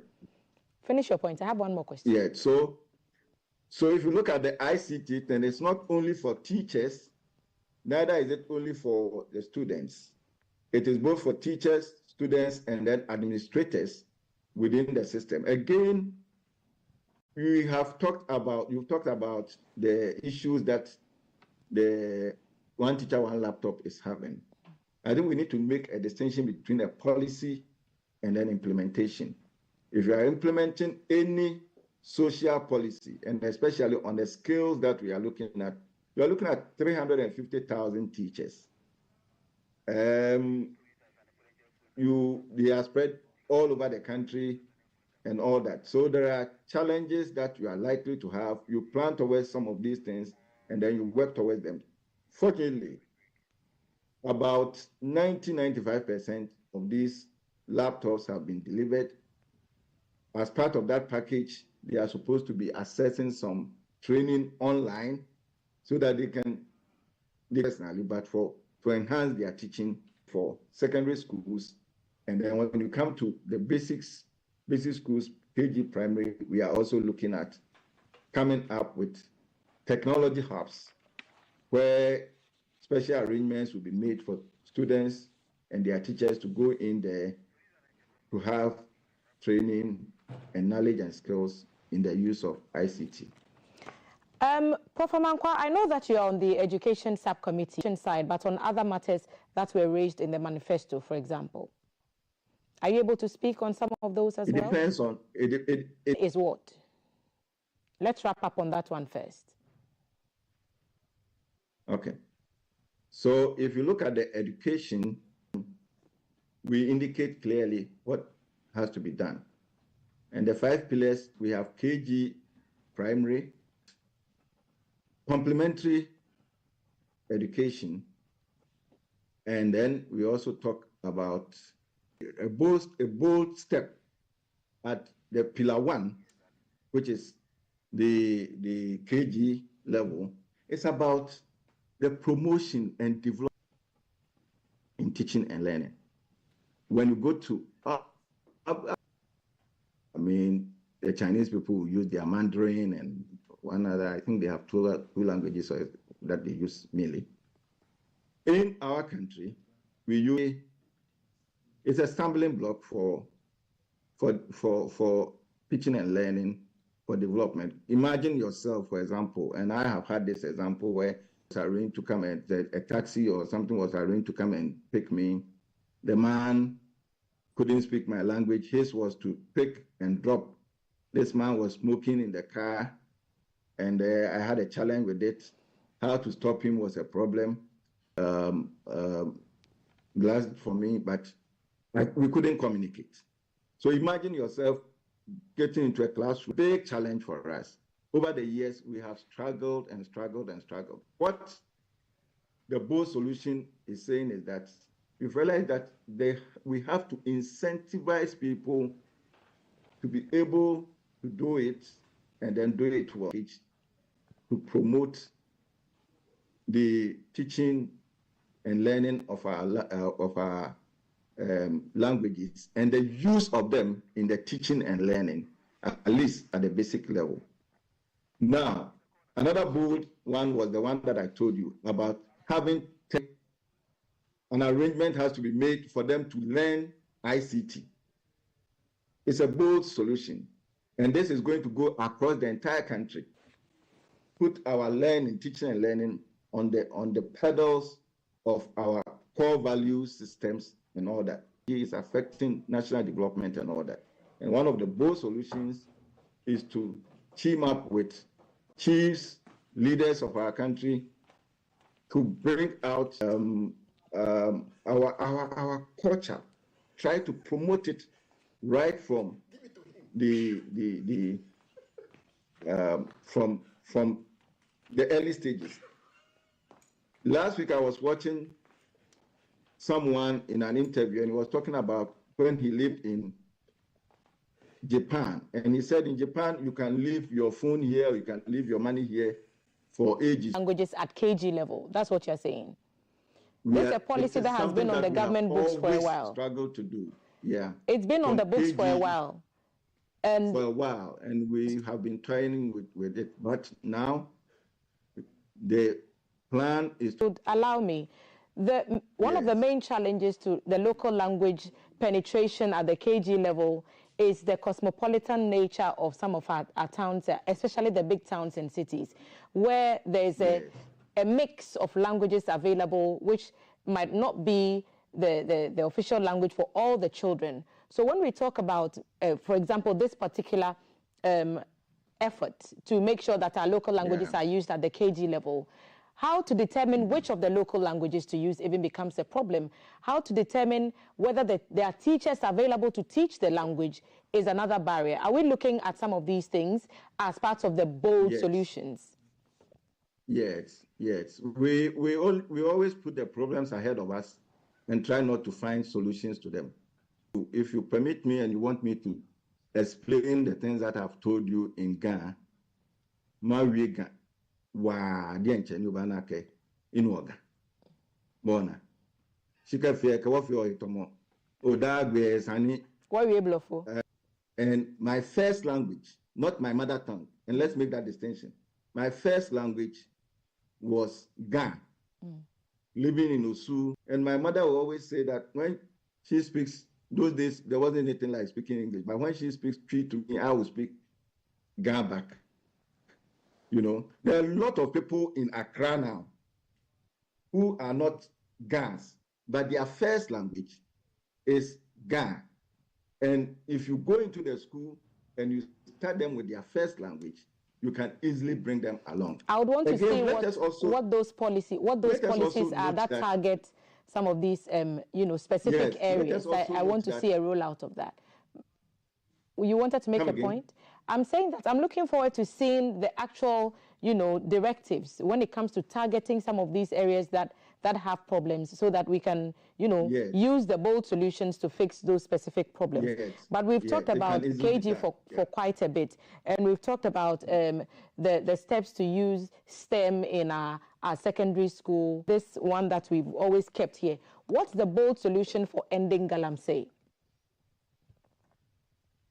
The bold solution for ending Galamsey, as I think first and foremost, the flag bearer has indicated that when it comes to our natural resources, the first and most important thing is that people within the communities should have a stake in whatever we do with our natural resources, which is very, very important. Our system now is said that you are in your community and then somebody gets, what do you call it, is given a license to come to your community to come and mine. And a lot of time you may not even know about it. Now, he has indicated that the communities will have, there will be committees from the community level to the district level who will all be part of issues relating to mining our resources in those areas. He has also indicated that we are going to work with the bigger mines to make sure that their own shafts will be given out for people who want to do small-scale mining to go into it. He has indicated as well that has already been started, but they will improve on that to ensure that the people down there are actually the people who are working on it, and then we'll give them the facilities to work and work better. An arrangement will also be made for once you mine, then there will be an arrangement to also purchase the products that the gold or diamond or whatever, the minerals that you mine. Then also there will be an arrangement as to how to reclaim the lands that have been that you mine on. So it's not just that you just go and mine because it's community. The community can just go in and decide to just mine the land. He's also indicated that Ghana Institute of I think GSA, Ghana Surveyors, what is it? Ghana Institute of Surveyors or something, for them to also make sure that they map out the exact areas where we have our resources, so that people don't go in to just do having the water resources.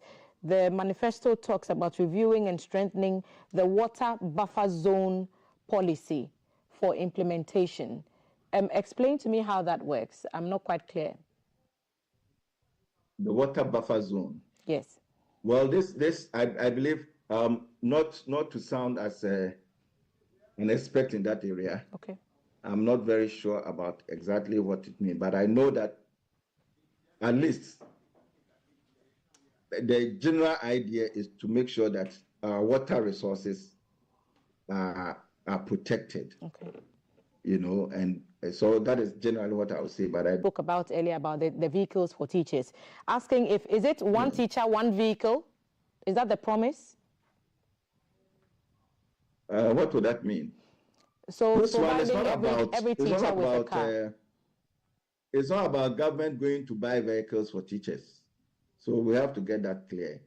But what he's saying is that if you're a teacher and you want to own a car, then some arrangement will be made for you to be able to own the car. So it's not about providing cars for teachers. If you want to own a car, if you already have a car, I mean, you may not care about this. But if you want to own a car, you then also do you anticipate that other professionals may come asking for those same freebies? I think if you look at the line, it has indicated that teachers and other workers. I think that is what it has indicated. Okay, so government is not buying vehicles for teachers. It's saying that if you want to own a car, they will facilitate. Yes. Okay. They will facilitate for you to own a car. Right. Let me pick your thoughts on revenue mobilization for a minute. The plan is for port charges to be reduced to levels we are seeing will be the same. So port charges will be the same as they are in Togo or lower. Is that their intention? Yes. So I think this is something that. Please go on. Come again. I'm asking if that is the situation, and then how do we weigh that against what we are getting from the ports in terms of revenue, which we are using to finance other development activities? Because the Vice President also talked about providing infrastructure. So how do the reduced port charges, happy as it will make some, translate into the monies in government coffers? In fact, what I know is that a lot of thought went into the new tax reforms, and the tax reforms include what you have just indicated. And somewhere in the manifesto, either in the manifesto or much earlier in his 7th February presentation at UPSA, he indicated clearly how much we are losing through our ports as a result of the difference between Togo and the Ghana charges, So bringing them at par will rather get us to gain more rather than illegal means to bring those goods and services into the country at our cost. It is a whole reform package. One of them is also coming up with flat taxes. Mm-hmm.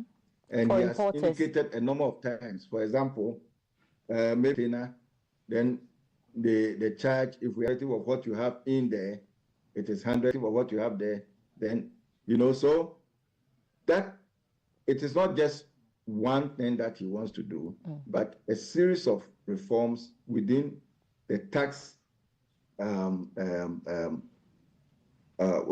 tax regime, where you have to struggle to go and change your cedis into dollars before you pay your port charges and things like that. Now, the proposal is that you can now pay in your cedis. So you don't go chasing the dollar and then getting the exchange rate shooting up. Prof, let's save the rest of the conversation for when we can have you in studio so that you can answer some more of our questions on the NPP's manifesto. Thank you for making time to join us and for explaining some of these policies. I've enjoyed the morning. Yeah. Professor Opoku Amankwa is a member of the NPP Manifesto Committee. He served on the Education Subcommittee. He's been explaining what the bold solutions the Vice President is proffering by way of what he intends to do if he should get the nod come December 7 to become the next president of Ghana. The president says Bawumia means business, and we've been trying to understand what that business is. And in the coming days, we'll have a lot more of these conversations so you understand the manifestos. Remember that GBC's commitment remains to provide a platform, an equitable platform for all political parties to send their messages to the electorate. And in furtherance of that mandate, we make these platforms available. So today we've been doing a bit of a manifesto watch, and we've focused on the NPP. All other political parties have this access, and if you've launched the manifesto, there is a seat for you at GBC, not just on the breakfast show, but on our other programs to make the case to the people. It's breakfast on GTV. We'll take a break.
giving me wind and rain. You're some kind of butterfly. Baby, you give me midnight. You whip up my appetite. Don't leave me here high and dry. Oh, well, I don't wanna jinx it, baby, and twist myself at the spine. Don't wanna overthink it, baby. It's just twist your body and mine. Baby, you give me ice and fire. You're giving me wind and rain. You're some kind of butterfly. Baby, you give me midnight. You whip up my appetite. Don't leave me here. And just like that, we're here. Yep. And just like that, is 1 minute to time. We're scooting out. Quick summary. What happened? Bold solutions. Yes, bold solutions for education. They're talking about improving the use of local language, tertiary education. Prof. Amankwa explained that as well. It's not one teacher, one vehicle. He's saying that if a teacher wants to buy a vehicle, that the NPP is proffering as part of GBC's mandate to explain some of these policies. Okay, earlier on we had a feature from Keta where they were looking at the renal dialysis unit. And thanks I think to the Togbi. Emulators, have a good day. We're having one already. And we'll see you, God willing, tomorrow, 20th of August, 2022. Should we go? Yes. Take what's for me.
Education, Prof. Amankwa explained that as well. It's not one teacher.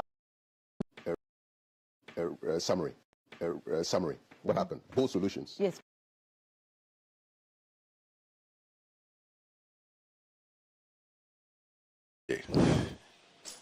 Ghana Water Company Limited.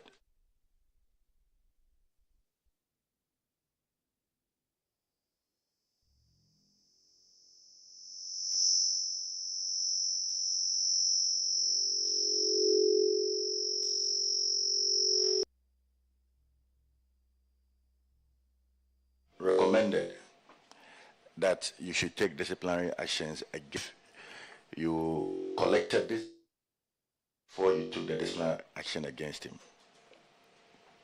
Thank you, Mr. Chair. Yes, Carl was dismissed, but he has a provident fund, which we also call welfare fund now. He has about 1 8 to deduct that money for us, so that we can put it into our account, our revenue account. Yeah. And when did you write to the welfare fund? Because this happened on the 21st of December, 2023. It was dismissed on the 21st of December, 2023. Yes. And we are in August of 2024. Yeah, I expect that you should have taken this action long ago. Do you have a copy of such letter? Yeah, we have a copy of the letter. All right. Kindly show the copy to the auditors and expedite action on it. Okay. But just to find out from